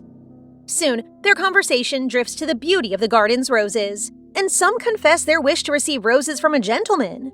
This prompts one lady to tease Kiera, recalling how she saw her with a dashing knight at the last festival and asking if romance is in the air. Another lady quickly chimes in, mentioning she spotted Kiera with a charming blonde-haired wizard, insisting they make a striking pair. With this revelation, the ladies launch into a spirited debate. Is the ideal lover a knight brimming with dignity, or a wizard whose magic rivals any sword? These ladies truly know how to stir up excitement. Meanwhile, Kiera only sits there and listens to the debate, nodding at the comments the ladies share, since she has already experienced both with Erez and Joseph. A lady turns to Kiera and asks who she'll pick, putting her in a hot seat. Noticing this, Bella announces she wants to talk to Kiera alone, and Kiera sighs in relief. With the others gone, Bella turns to Kiera and asks her directly for her answer to the lady's earlier question. To appear considerate, Bella crosses her arms and steps back, declaring she is giving Kiera space because the crowd could have made her feel pressured. As the conversation continues, Bella admits she originally believed Kiera joined the gathering just to seek marriage. But now, watching Kiera hesitate before answering, she suspects there is more to Kiera's motives. When Kiera pauses, Bella's hopeful smile fades, and she looks down, realizing she may have imagined their growing closeness. Picking up on Bella's disappointment, Kiera eventually confides that she only used marriage as an excuse to get the Grand Duke's approval to attend events. In response, Bella is amused by Kiera's unconventional thinking and teases that Kiera seems interested in dating. Kiera admits she is, but the idea of marrying someone and spending her whole life with them feels frightening. Bella sighs that Kiera is lucky to have the freedom to choose, while her own marriage is tied to matters of state. Poor Bella. Later that night, Kiera finds herself reflecting on how she once loved someone unworthy in her past life.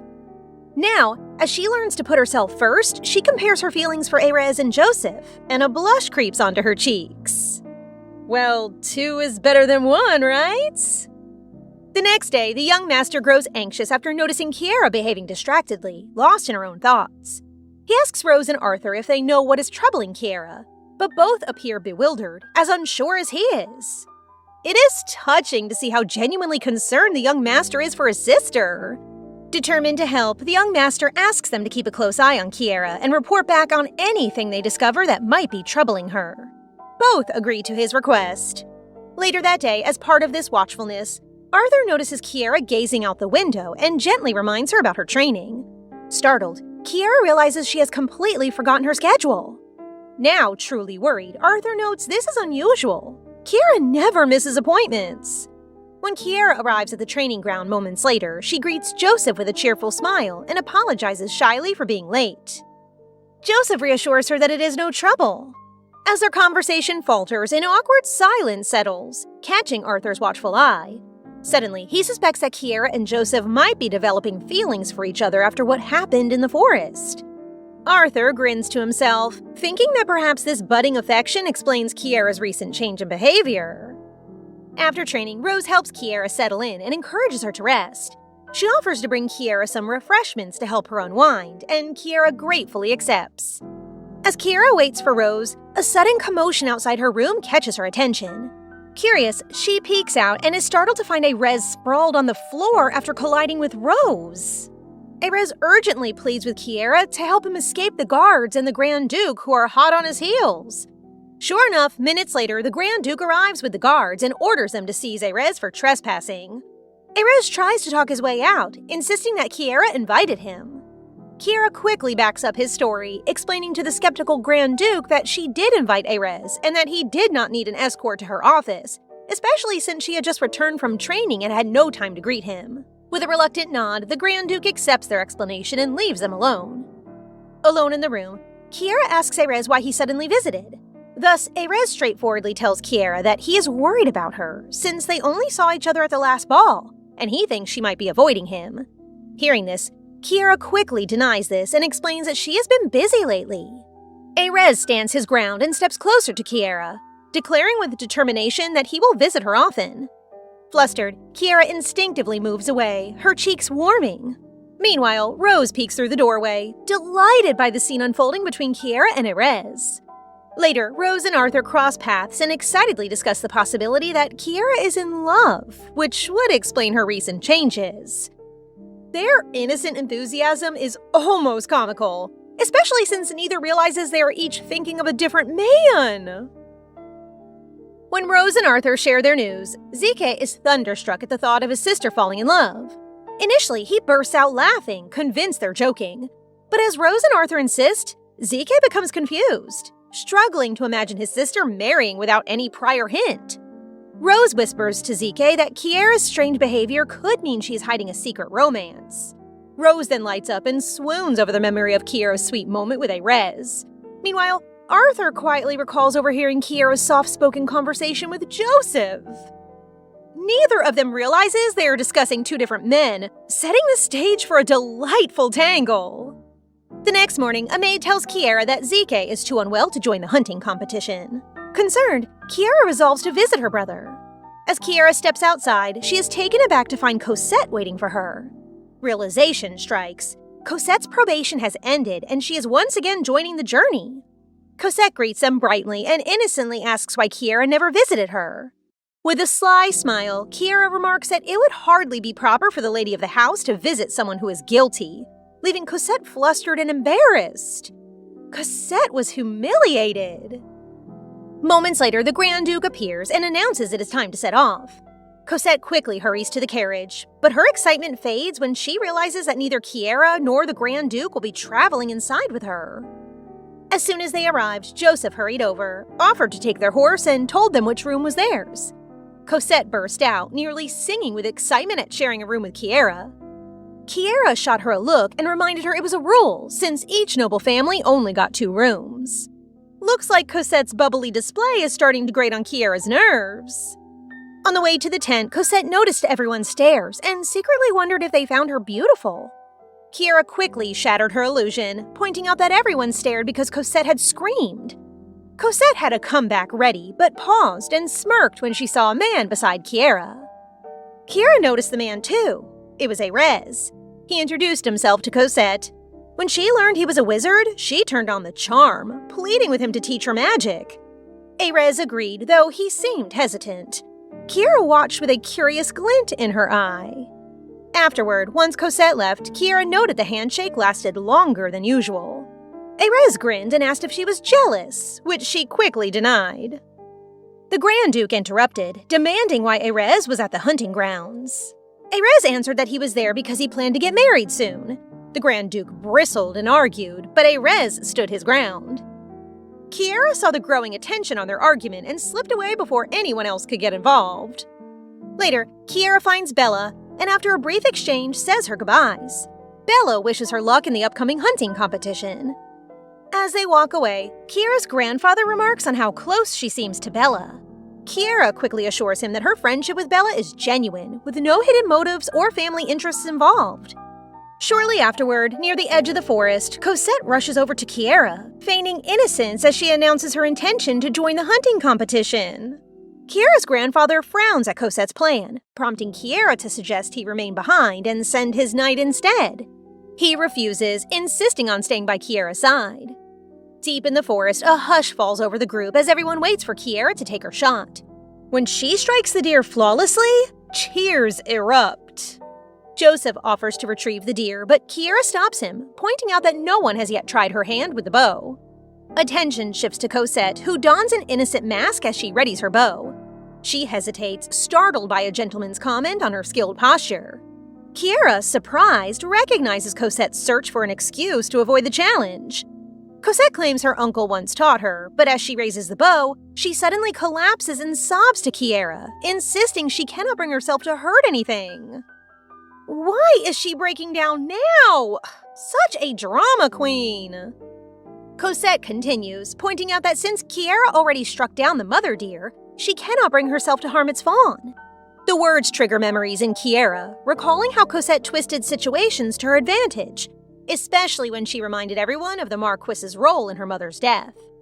Desperate to change events, Kiera searches for a solution but is paralyzed, unable to act. As Kiera hesitates, Erez suddenly arrives and quickly shoots the young deer. He explains his actions, claiming he mistook the fawn's presence for a dragon before deciding to act anyway. Without missing a beat, he teases Cosette for her gentle heart and suggests she should rest, doubting she has the energy to continue the competition. Kiera promptly tells Joseph and Arthur to escort Cosette back to the tent, hoping Cosette can recover her composure after Erez's interruption. As she leaves, Cosette is left stewing in disappointment as her scheme unravels. Honestly, Cosette had this coming. She deserves this. With Cosette and the others gone, a new tension lingers. The Marquis tries to approach Kiera, but she avoids him, having no intention of speaking yet. Noticing this, Erez invites her to join him for a walk, shifting the focus away from the tense moment. Alone, Kiera asks Erez how he became skilled at archery. He admits to enchanting the arrow so it would strike the deer. Kiera scolds him, reminding him that magic is forbidden, but Erez laughs, insisting he wasn't showing off. Then, Erez notices Kiera's broken earring. Kiera notices a crack in her earrings, prompting Erez to step closer and examine them.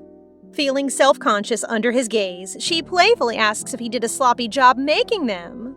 Erez is momentarily annoyed, but soon offers to fix the earrings with a touch of magic.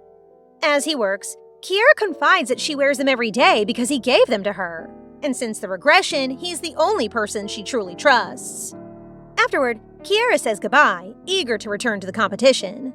Erez tells her he'll be resting in the barracks, prompting Kiera to ask why he entered the competition in the first place. With a sly smile, he admits he just wanted to say hello to someone. Oh, Erez, you really are a flirt! In the days that follow, Kiera throws herself into the competition, while Cosette isolates herself in her tent, shunned by the other nobles after the incident. At the end of the competition, a lively party is held. Bella and Kiera greet each other warmly, but as they chat, a sudden commotion erupts. They look up in shock to see a dragon soaring above them. Panic sweeps the crowd as the dragon appears, sending everyone fleeing. Kiera scans the chaos and spots the dragon poised to strike at Bella. Without hesitation, she yanks Bella to safety and shields her. Joseph steps forward to confront the beast, buying them precious seconds to escape. Once away from the dragon, Kiera realizes she must find the hidden weapon. She dashes off to search, calling for Joseph to protect Bella. Kiera spots the tent where the weapon is kept, but it collapses. Cosette emerges from the wreckage, clutching the weapon. Kiera races toward her, but Cosette refuses to let go, gripping it tighter. Kiera tries to explain the danger, but Cosette just smirks and shouts that she will not give up the weapon. Spotting the dragon looming behind Kiera, Cosette flashes a wicked smile and shoves her straight toward the beast. And taken aback, she helplessly pushes towards the dragon, but luckily, the Grand Duke arrives just in time to catch and pull her away from the monster. Cosette, you monster! Once she regains her composure, Kiera searches for the Grand Duke and is stunned to find him collapsed on the ground. He had shielded her from harm, though she felt nothing thanks to Erez's protection spell. Joseph soon appears, kneeling beside the still unconscious Grand Duke as guards close in to battle the monster. In the aftermath, Bella and His Majesty survey the chaos, their concern for Kiera and the still unconscious Grand Duke evident. They are astonished that the Grand Duke instinctively rushed to save Kiera before anyone else, even Cosette. That night, after the doctors examine the Grand Duke, they remain baffled. His vital signs are normal, yet he will not wake. They assure Kiera they will check on him again in the morning. Left alone, Kiera replays the image of the Grand Duke's frightened face as he races to catch her. She's bewildered by his actions. He has always been distant, yet tonight he risked everything for her. If only she could find the courage to speak openly with her father. Moments later, Erez bursts through the door and hurries to Kiera's side, anxiously inspecting her for injuries. When he finds her unharmed, he sinks to the floor in relief. Erez, you are making it hard not to fall for you. What a green flag! Once he regains his composure, Erez asks Kiera about the Grand Duke. She tells him the Grand Duke's vitals are stable, though he remains unconscious. Sensing the worry etched on Kiera's face, Erez gently reassures her that things will work out in time and she need not fret. Kiera quickly denies any concern for the Grand Duke, insisting she is not worried. Erez, however, remains unconvinced. Her expression betrays a genuine care she tries to hide. Kiera mentions she will be heading back to the temple, and Erez immediately offers to accompany her, explaining he wants to research some theories on basic recovery magic. He assures her again that she has nothing to worry about. While Erez reassures her, his genuine concern for her is consistently evident. Kiera denies it once more, but admits the Grand Duke has been acting out of character lately. She recalls the moment he rushed to save her from the monster, a gesture so unlike him that it left her unsettled, reinforcing her internal conflict. Erez listens, then asks if Kiera remembers a time when the Duke had to choose between her and Cosette. Kiera shakes her head, unable to recall such an event. She never even attended the hunting competition he mentions. To her, Erez's suggestion sounds absurd. Erez explains that while people believe they act rationally, the truth is often the opposite. He suggests that after Kiera's regression, even the smallest shift in emotion could ripple out and change everything. Erez's tone turns serious as he confides in Kiera that the Grand Duke might be the second person capable of turning back time. Gosh, if only the Duke had retained his memories, he could have mended his bond with her and exposed the imposter at once. A month after Kiera's death in a previous life, the Grand Duke brings grim news to the king. The spirit user is gone, and the spirit stone has vanished without a trace. Enraged, the king demands that the Grand Duke recover the missing stone and resolve the crisis at once. After the meeting, the Grand Duke returns to his study and immerses himself in official documents, pushing himself to exhaustion. His loyal butler notices how the Grand Duke's long hours and skipped meals are affecting his health. The Grand Duke brushes off any concern, insisting he is perfectly fine, and urges the butler to leave him to his work. As he sorts through paperwork, the Grand Duke finds his thoughts drifting to Kiera's face. He clenches his fists and forces his attention back to work, reminding himself sternly that Kiera was not truly his child, but quickly pushes those thoughts aside to avoid further distraction. Years pass, and war ignites against the demons. The Empire begins to collapse, crops wither, and people perish like autumn leaves. Each day brings renewed loss as the Imperial Army faces defeat after defeat, and the protective barriers that once contained the demons gradually erode, unleashing havoc. Later, in the midst of battle, the Grand Duke is stunned to encounter Cosette. She greets him with a cold smirk and delivers a chilling revelation. His real daughter was killed. The news leaves the Grand Duke reeling. Well, the Grand Duke was stupid in his past life. Cosette begins to unravel the origins of all this suffering. It all started with the tragic death of Rowena Weinberg, who endured cruelty at the hands of Simon Edinburgh. As Rowena fled from the tormentors, she was racked with pain and suffered a miscarriage, dying with a curse on the entire family and everyone who had harmed her and her unborn child. But Rowena's end was not swift. With her last strength, she summoned Ragabok, one of the 13 demons of hell. She struck a desperate bargain, offering her soul in exchange for vengeance upon those who had wronged her, and the demon agreed. As she slipped into unconsciousness, the demon asked for her child's name. That is how Cosette came into existence. Upon hearing this, the Grand Duke is stunned, unable to believe how thoroughly Cosette deceived him, a deception that unleashed suffering and destruction across the world. Cosette approaches the Grand Duke and tells him he does not deserve an easy death.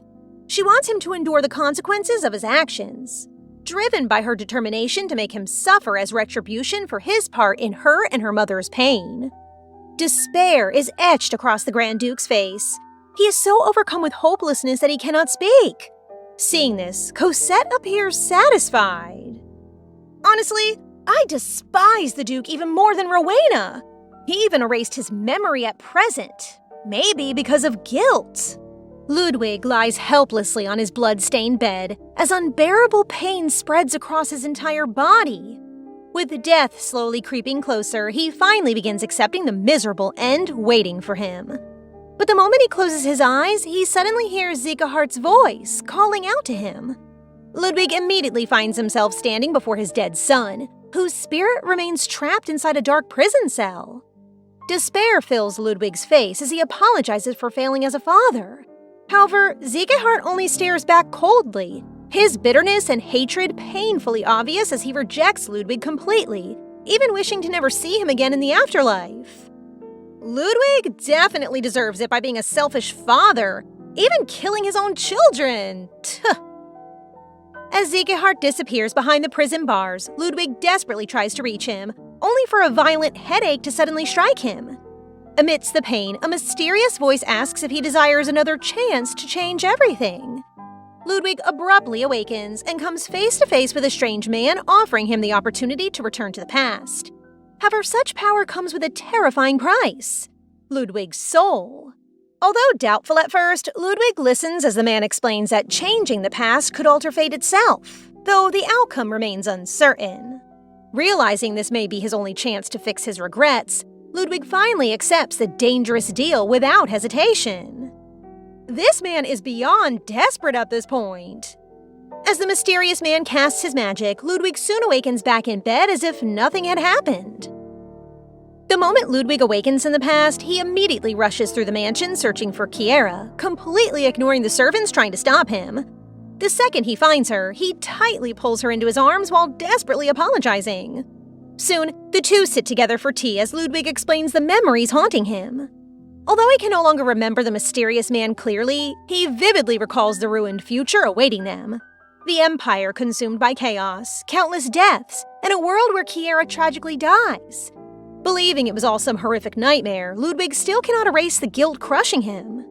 Kiera, however, is left completely shaken by his story, realizing Ludwig may have returned to the past just like her.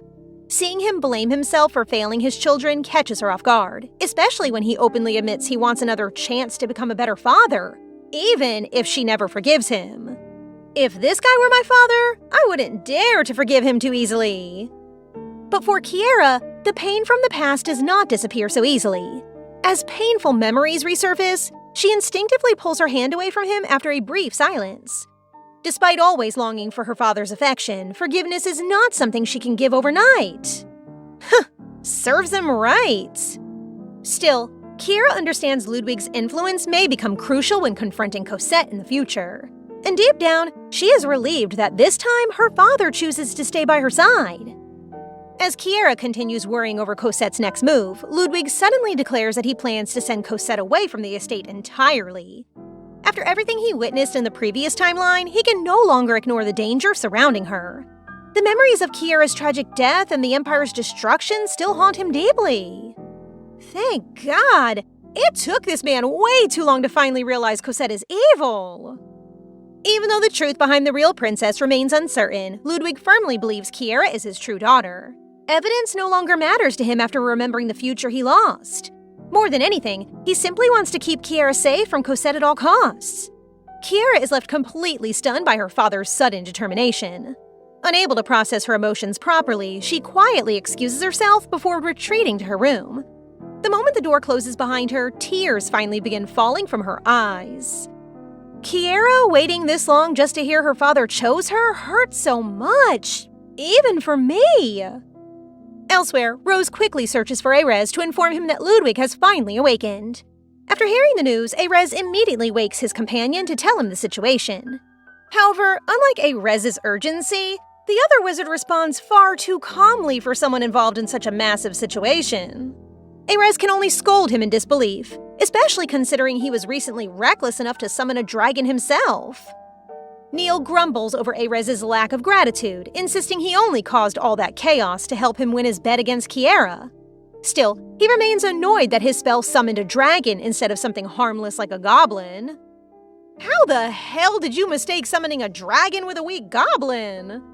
Meanwhile, Erez internally regrets ever telling Neil about his competition with Kiera.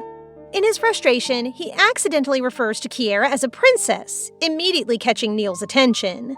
Neil quickly notices how differently Erez has started acting around her. Even Erez finds himself confused, wondering when these unfamiliar feelings toward Kiera first began. For someone so smart and powerful, he is so blind with his feelings. Not long after, Erez and Neil meet with Kiera. Neil casually introduces himself as the mage responsible for summoning the dragon, acting far too carefree despite the disaster he caused among the nobles. Kiera, however, is clearly not amused and slams a dagger onto the table, instantly killing the mood. Erez apologizes sincerely, explaining he never expected their bet to spiral into such chaos. Since the incident was ultimately caused by Neil, Kiera decides the Mage Tower should take responsibility instead. Hearing that, both mages fall silent. Still, noticing how guilty Erez feels, Kiera eventually lets the matter slide to maintain good relations with the Mage Tower, though she still expects them to cooperate with her requests. Later, outside the palace, Neil continues teasing Erez while he casts magic, amused at how obsessed his friend has become with Kiera. Erez, completely fed up, angrily shoos him away. Their friendship is honestly chaos mixed with comedy at this point. The next morning, maids suddenly enter Cosette's room and begin packing all her belongings. Furious at being ignored, Cosette soon learns Ludwig personally ordered her removal from the palace. She desperately runs to Ludwig, but he harshly calls out every problem she caused, even reminding her how Kiera nearly died during the hunting tournament because of her.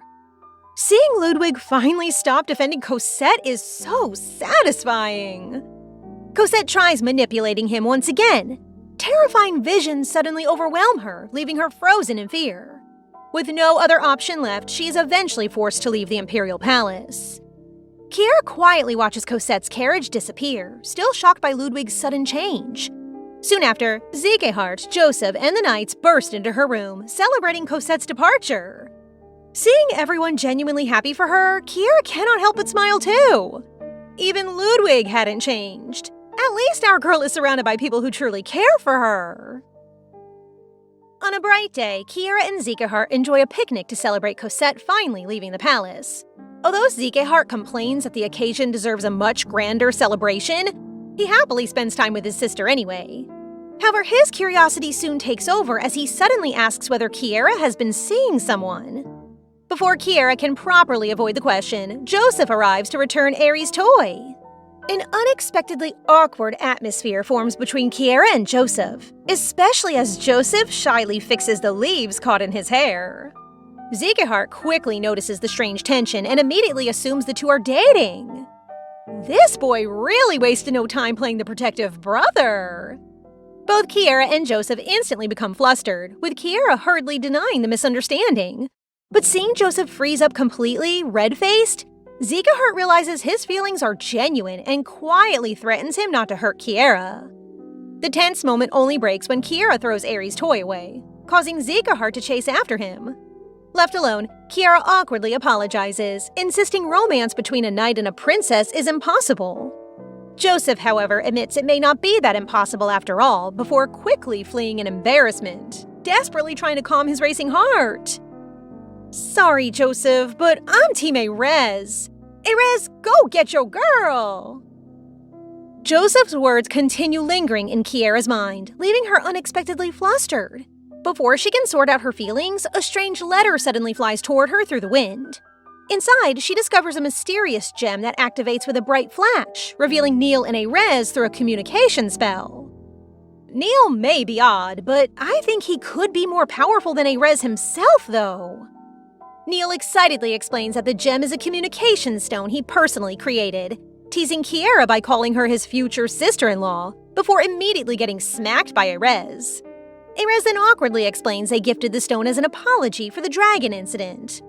Although Kiera still feels conflicted about the chaos they caused, Neil continues exposing Erez's obvious feelings toward her until Erez nearly loses his patience.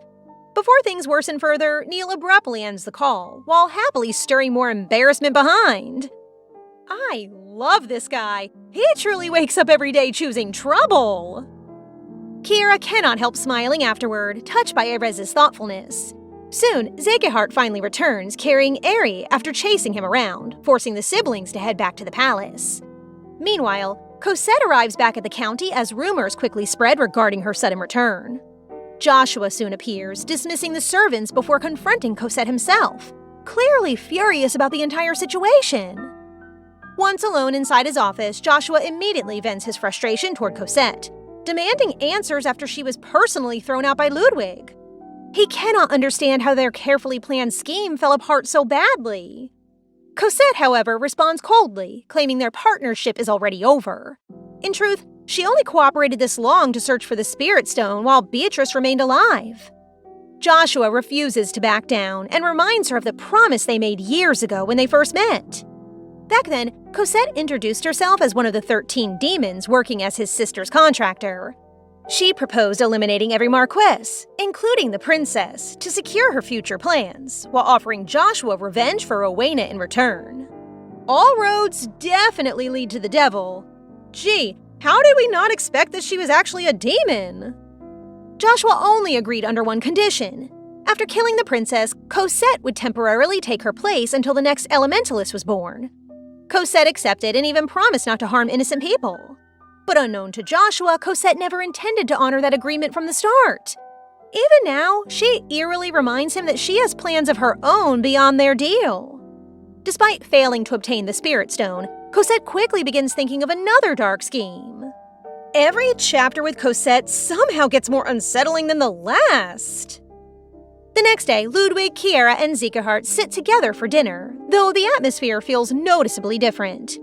Zekehardt quickly realizes something has changed between Kiera and Ludwig ever since Cosette was removed from the palace. Even the table feels less tense, which says a lot. Curious and unable to hold back, Zekehardt tries to figure out what happened while he was sick during the hunting competition. As he fidgets, he accidentally drops his fork and freezes, expecting a harsh scolding. Instead, Ludwig calmly asks if he's all right and even hands him a new one. Zekehardt becomes even more confused by his father's sudden gentleness, unsure if this is really the same man he knows.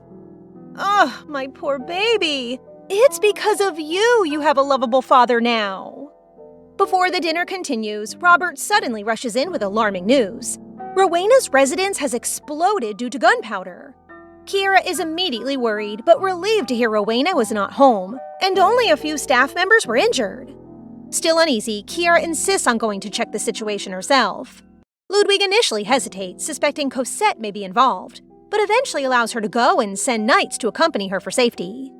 Kiera travels with the knights, her mind heavy as she wonders what Cosette is planning next. When they arrive at Rowena's mansion, the tension spikes immediately. Cosette is already there waiting for them, greeting Kiera with an innocent smile that feels anything but harmless. Kiera and Cosette exchange cold greetings as soon as they meet at Johanna's residence. Kiera immediately questions why Cosette is present in her aunt's home. Is it just me, or is the tension already so sharp you can feel it through the screen? Cosette calmly claims she came out of concern after hearing about Johanna's accident, insisting she only wants to check on her and also be closer to Kiera. Kiera, however, is no longer fooled and silently concludes that Cosette is likely the one behind the explosion. Without hesitation, Kiera walks past her and bluntly points out that Ludwig's recent warmth toward her only strengthened her position. Cosette visibly panics, briefly turning back as if trying to confirm whether Kiera has uncovered her secret. Kiera then meets Johanna, and the two discuss the explosion while trying to understand what could have caused it. After getting permission, Kiera immediately begins investigating and heads towards Johanna's office.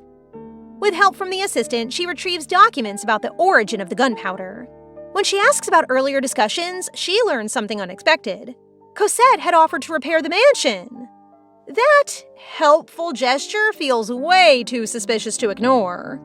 Kiera starts piecing things together, realizing Cosette likely never cared about Johanna at all. Her actions feel calculated, and Kiera suspects there's another hidden goal behind everything. Moments later, Kiera leaves the office and approaches Joseph, suddenly asking him something unusual that immediately shifts the direction of her investigation. With Johanna's permission, Kiera and the knights gather all the mansion workers together for questioning. Johanna dislikes the disturbance and trusts her staff, but Kiera firmly insists that they cannot rely on assumptions alone when investigating something this serious. Once everyone is assembled, Kiera begins interrogating the workers one by one. The staff quickly become anxious and beg not to be punished, but Kiera remains calm, quietly observing them while planning to draw out the hidden spy. 2 days pass in tense silence. As expected, Kiera's suspicion proves correct when the real spies eventually confess. The innocent workers are immediately released without consequences. Kiera is surprised to learn that all 3 spies were bribed into committing illegal acts. Joseph reports their full confession, explaining they were tasked with stealing the mansion's blueprints. Although the culprits are identified, there is still no solid evidence linking them directly to the main mastermind. Still, Kiera strongly suspects Cosette and Joshua are behind the scheme. Of course, every evil leads to the devil. Literally. Feeling the situation growing more complicated, Kiera decides to return to the palace to consult the magic tower and continues investigating the truth as the sun sets. Joseph, however, falls silent at the mention of Erez. Feeling unexpectedly jealous, he lightly tugs on Kiera's dress, subtly trying to stop her from meeting him. Joseph grows anxious when Kiera mentions meeting Erez, worrying he is not useful enough to stay by her side. Kiera quickly snaps him out of it and reassures him that her meeting with Erez is unrelated to the gunpowder case. Boy, you're kinda getting on my nerves. Still, Joseph insists on helping her directly. Kiera hesitates, briefly thinking about revealing her secret, but ultimately decides against it after remembering his past grief in the original timeline. That night, Kiera absent-mindedly touches the communication stone and accidentally activates it. Erez answers immediately, and after her apology, she tells him she plans to visit the Mage Tower soon. Erez notices her tired tone and questions her, leading Kiera to vent about Cosette. Their conversation continues until Erez reveals alarming news about Cosette possibly preparing to restart an ancient war. Suddenly, Erez is transported right next to Kiera. Both of them are shocked and embarrassed in their nightwear. He quickly covers her mouth before she can scream. Worst possible timing ever. Kiera immediately blushes after realizing just how close Erez is standing beside her and quickly pushes him away in embarrassment. Meanwhile, Erez looks equally flustered after suddenly being transported into her room while both of them are still dressed for bed. These two seriously cannot catch a break from awkward situations. Still, Kiera decides not to waste the opportunity and immediately shifts the conversation toward Cosette's suspicious actions. She explains her growing theory that Cosette may actually be her half-sister, and that the Weinberg family could be secretly working together with a demon behind the scenes. The two begin comparing everything they discovered so far, carefully piecing together the strange incidents connected to Cosette. Although Kiera still lacks concrete evidence, she admits she strongly believes Cosette herself may not even be human, especially considering the unnatural abilities and manipulations surrounding her. Honestly, Cosette stopped giving normal villain vibes ages ago. However, the moment Kiera mentions demons possessing powerful magic, Erez suddenly goes silent. A cold tension fills the room as her words linger in his mind. Realizing Kiera is dangerously close to uncovering the truth, Erez freezes, conflicted over whether he should finally reveal his secret. After several moments of heavy silence, Erez finally makes his decision. He calmly admits that demons truly exist, and that they often work alongside human contractors. Kiera immediately demands to know how he can speak about demons so confidently, only for Erez to reveal the shocking truth himself. He, too, is a demon. I'm sorry, what? He's a demon too? Now that reveal completely changes everything between them. Kiera instinctively backs away from Erez, fear immediately filling her eyes after hearing his confession. At that moment, everything suddenly starts making sense to her. The reason Erez possessed abilities beyond ordinary magic, the reason he managed to turn back time so easily, all of it traces back to one horrifying truth. He is a demon. The atmosphere shifted so fast here, it genuinely hurt. Erez quickly tries explaining himself, insisting not every demon is evil like Cosette. He desperately attempts to defend both himself and the existence of demons who choose not to harm humans. But Kiera, whose memories are filled with pain caused by demons, cannot bring herself to accept his words so easily. Overwhelmed by fear, anger, and betrayal, she forces Erez to leave her room. That reaction deeply wounds Erez. Frustrated and heartbroken, he reminds Kiera of the trust they built together and the promise they once made. To him, all their shared moments, investigations, and happy memories suddenly seem meaningless just because of what he is. Honestly, seeing Erez look that hurt was devastating after everything they went through together. Unable to endure it any longer, Erez finally teleports away, leaving Kiera alone in silence. The moment he disappears, Kiera's emotions completely crumble. She falls to her knees, torn between her hatred for demons and the bond she formed with Erez. For the first time, she seriously wonders if demons could truly be different from one another. Yet at the same time, another terrifying thought creeps into her mind. If Erez is a demon, should she eliminate him too? Before Kiera can sink deeper into her thoughts, she suddenly hears movement outside her balcony. Looking down, she sees Joseph climbing up toward her. The moment Kiera sees his familiar face, tears instantly well in her eyes. Without thinking, she rushes forward and tightly hugs him. Joseph arriving right when Kiera needed comfort the most honestly made this scene even more emotional. After that event, Kiera locked herself in her room, whilst a person had been sending letters to her every day. At the dining area, the Duke and Zeke were worried about Kiera. They asked Rose to take Kiera shopping to make her feel better. Rose took Kiera shopping and did her best to cheer Kiera up. While shopping at a store, Rose noticed the earrings that Kiera was wearing, saying she must have really liked them.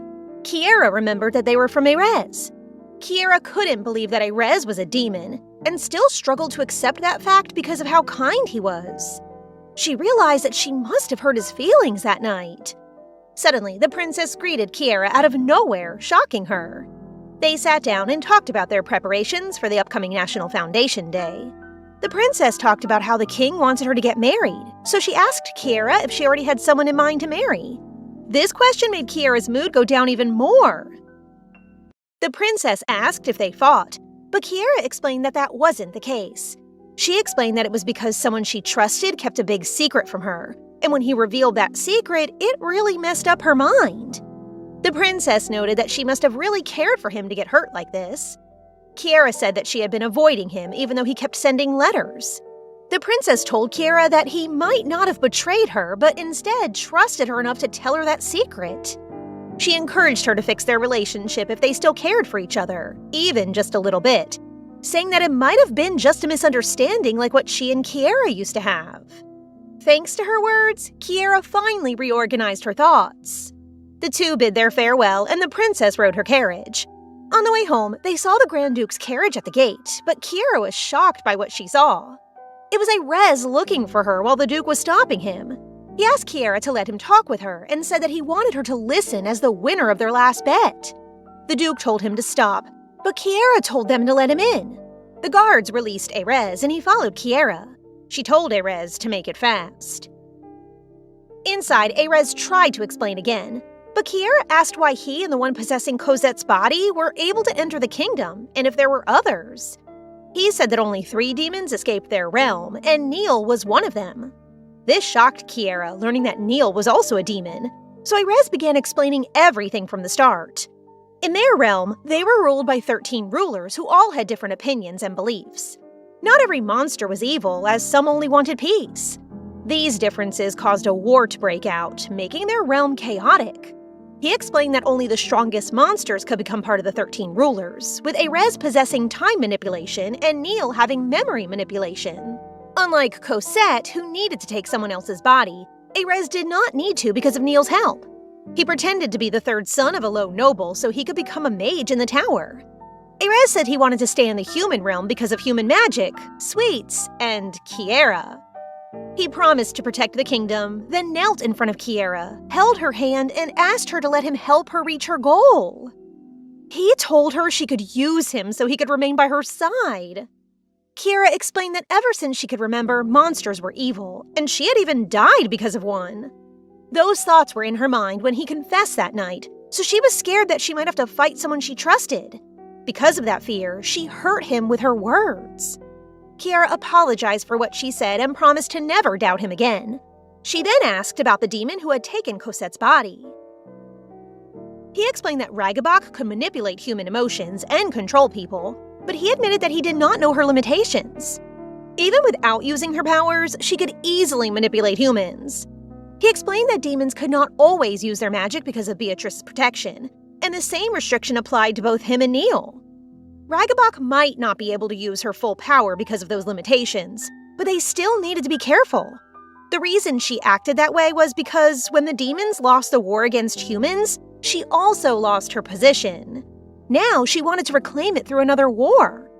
Kiera asked how they could stop her, since in just half a year, Cosette would develop her elemental magic, making everyone believe she was the Duke's real daughter. Erez explained that Cosette would only disappear if she failed to complete her contract or if she were absorbed by a stronger demon. Erez added that Neil would not help them because he was only a bystander. Instead, they needed help from someone named AJ. Kiera asked who that was, and Erez explained that AJ was the strongest among the 13 rulers and would be a great ally if they were on their side. but they needed to go to the demon realm. This scared Kiera, but she asked how long it would take to travel there. Erez asked if she was serious, and Kiera replied that she had no choice, mentioning that Erez had said the demon realm was similar to the human realm. Erez said he needed time to prepare and to inform the other leaders, so he asked for a week. Kiera told him she would inform him once she found a good excuse to leave town. At Cosette's place, she was panicking because she could not contact those she had ordered to cause a fire at the Countess's mansion. She realized that it must be because of Kiera and grew worried, not knowing how much Kiera already knew about her. Overwhelmed with frustration, she told the maid to leave and began throwing things around her. Meanwhile, the prince and the duke were having a meeting for the upcoming National Foundation Day.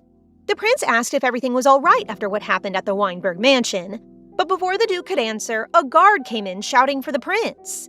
He reported that a man claimed to be the lover of the late Grand Duchess.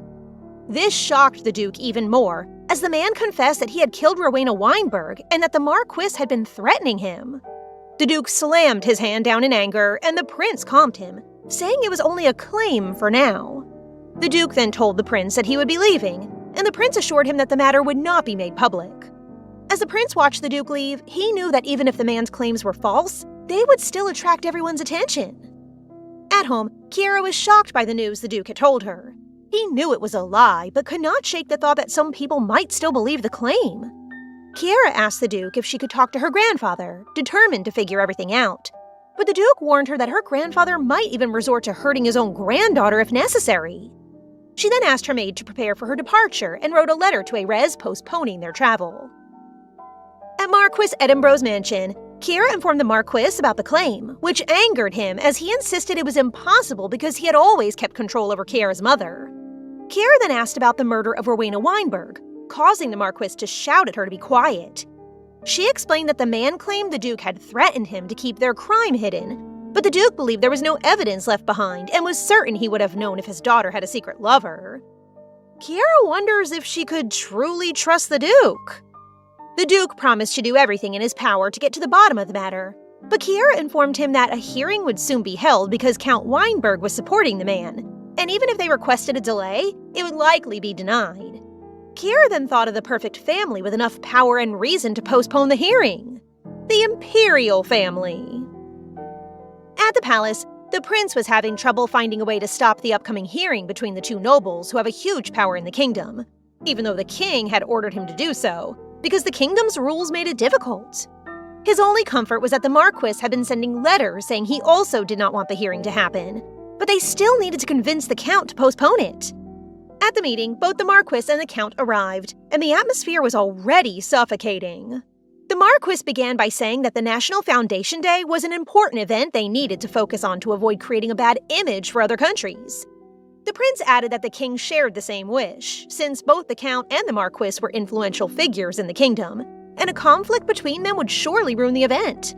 The Marquis agreed with the imperial family's stance, but the Count provoked him, saying they were only afraid that everyone would learn the truth. The Marquis argued back, but the prince asked them to calm down. He then asked the Count if he could wait until after the event, assuring him that they would be free to proceed however they wished afterward. The Count thought of his sister with sorrowful eyes and finally agreed to their request. The prince thanked him for his consideration and dismissed them. As they left, the Marquis looked at the Count and smirked, feeling victorious. He later sent a letter informing Kiera of what had happened. Kiera was glad that it worked out, but wondered why the Count agreed so easily. She then thought about the things she still needed to finish and expressed her wish to meet the man who claimed to be her mother's lover and her biological father. On the night of the Foundation Day ball, the maids helped both Kiera and Zike prepare for the event. Outside, Kiera saw Joseph waiting for them in a dazzling suit. Go, Joseph! Joseph then asked for her hand and escorted them to the party. Kiera remembered the last time they saw each other and felt embarrassed about what she had done. At the banquet, Erez was with Daphne, and they greeted Kiera when she arrived. Daphne then took Kiera to see the princess, while Zike was called by other noble children, leaving Erez and Joseph together. Awkward. Erez asked why Joseph always looked like he hated him. Joseph replied that he could not prevent Kiera from seeing him, but he would surely protect her, especially if Erez was the cause of any harm. Erez then said that he would also protect Kiera because she was special. Suddenly, a yell was heard by everyone, and it was the Marquis arguing with the Count. Kiera stepped in and asked what was happening. The prince soon arrived and demanded an explanation for ruining the mood at the banquet. He asked the Count to explain why he broke his promise. The Count accused the Marquis in front of everyone of false accusations and of murdering his sister. The entire party was filled with confusion and questions about what was happening and why the Count was making such claims. The Count then stated that, as a Count, it was his right to request a hearing for his sister's murder. The prince wondered why the Count had betrayed him, especially during an important event. With no other choice, the prince agreed and asked for a better place for the hearing. Zike and Kiera then noticed Cosette panicking, looking as if she did not expect this at all. Kiera concluded that the Count and Cosette might have had a disagreement over the matter because they had different goals. At the hearing, the prince began by explaining the roles of the Count and Marquis. He then asked the Count to proceed and present his case. But before the Count could begin, the Duke barged into the room and quickly looked for Kiera. The Count then continued, explaining that the Marquis had sent his sister away for being infertile, but when she later had a child, he killed her to erase the evidence. This almost led to the death of her child, who turned out to be the only elementalist in the kingdom, the one capable of protecting them from demons, making the Marquis guilty of endangering humanity itself. That's a bit of a stretch, don't you think, Count Isaac? The Marquis fought back, but the prince allowed the Count to continue. The Count then called the man who claimed to have killed the sister. The Count then introduced the man who claimed to be Kiera's father, and the prince instructed him to begin his testimony. The man stated that 20 years ago, he had been in a relationship with an Edinburgh, but he did not know her true identity. When the Marquis learned of their relationship, he allegedly threatened him never to reveal it and ordered him to kill Rowena Weinberg. He claimed that he carried out Rowena's murder while she was pregnant, but he did not see a child and believed she may have sacrificed herself to protect it. The Count and the man mixed lies and truths to pressure the Marquis. They falsely claimed Kiera's mother had a lover, but they also relied on the fact that the Marquis had killed the Count's sister. The Count then asked the man to draw his escape route, and the prince requested the documents to confirm the map.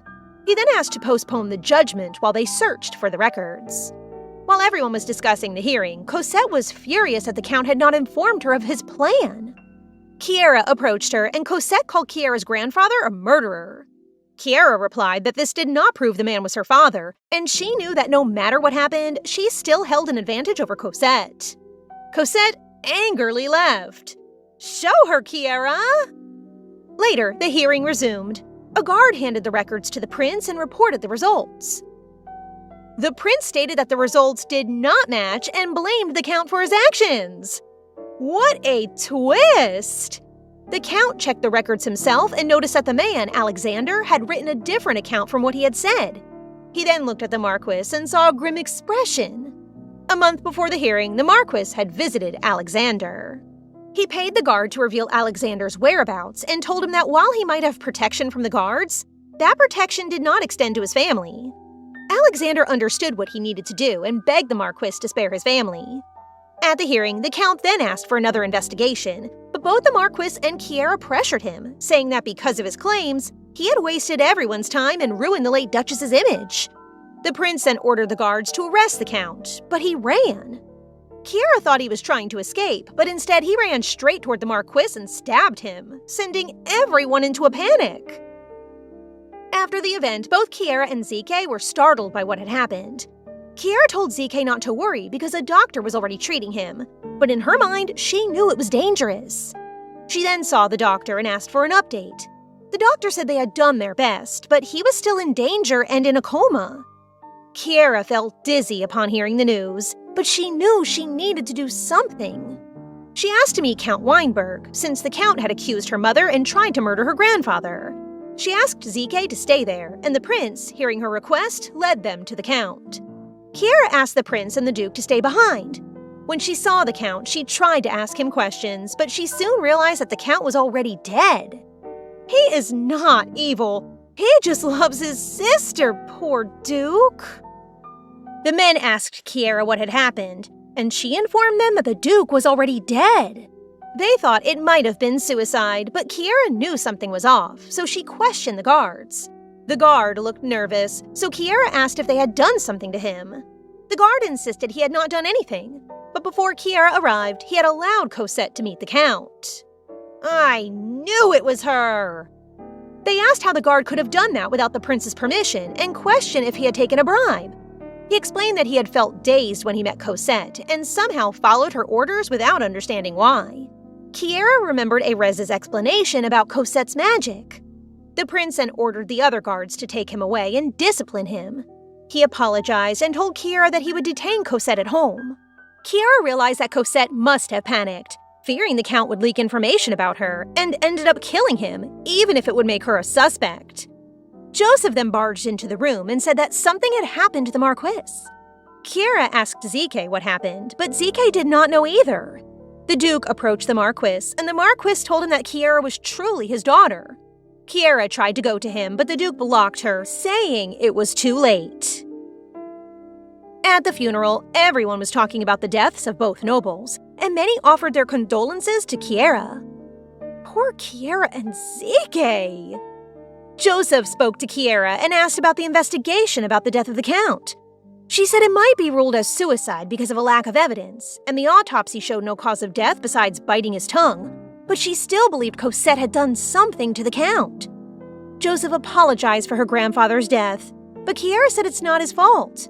Joseph asked about Cosette's whereabouts. Kiera said she was being detained with many guards watching over her because of an order from the Crown Prince. Kiera then noted that since Cosette is trapped, this is her time to move, and that she needed to prepare for the upcoming war against the demons.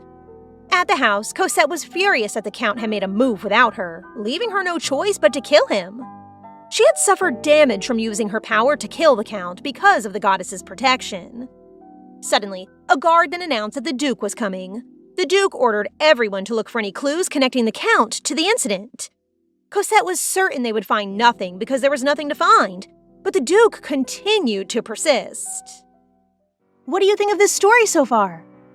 Please subscribe and turn on notifications for updates on this and all our other stories, so you can be the first to find out when they're out. Thank you so much for your support. See you in the next one!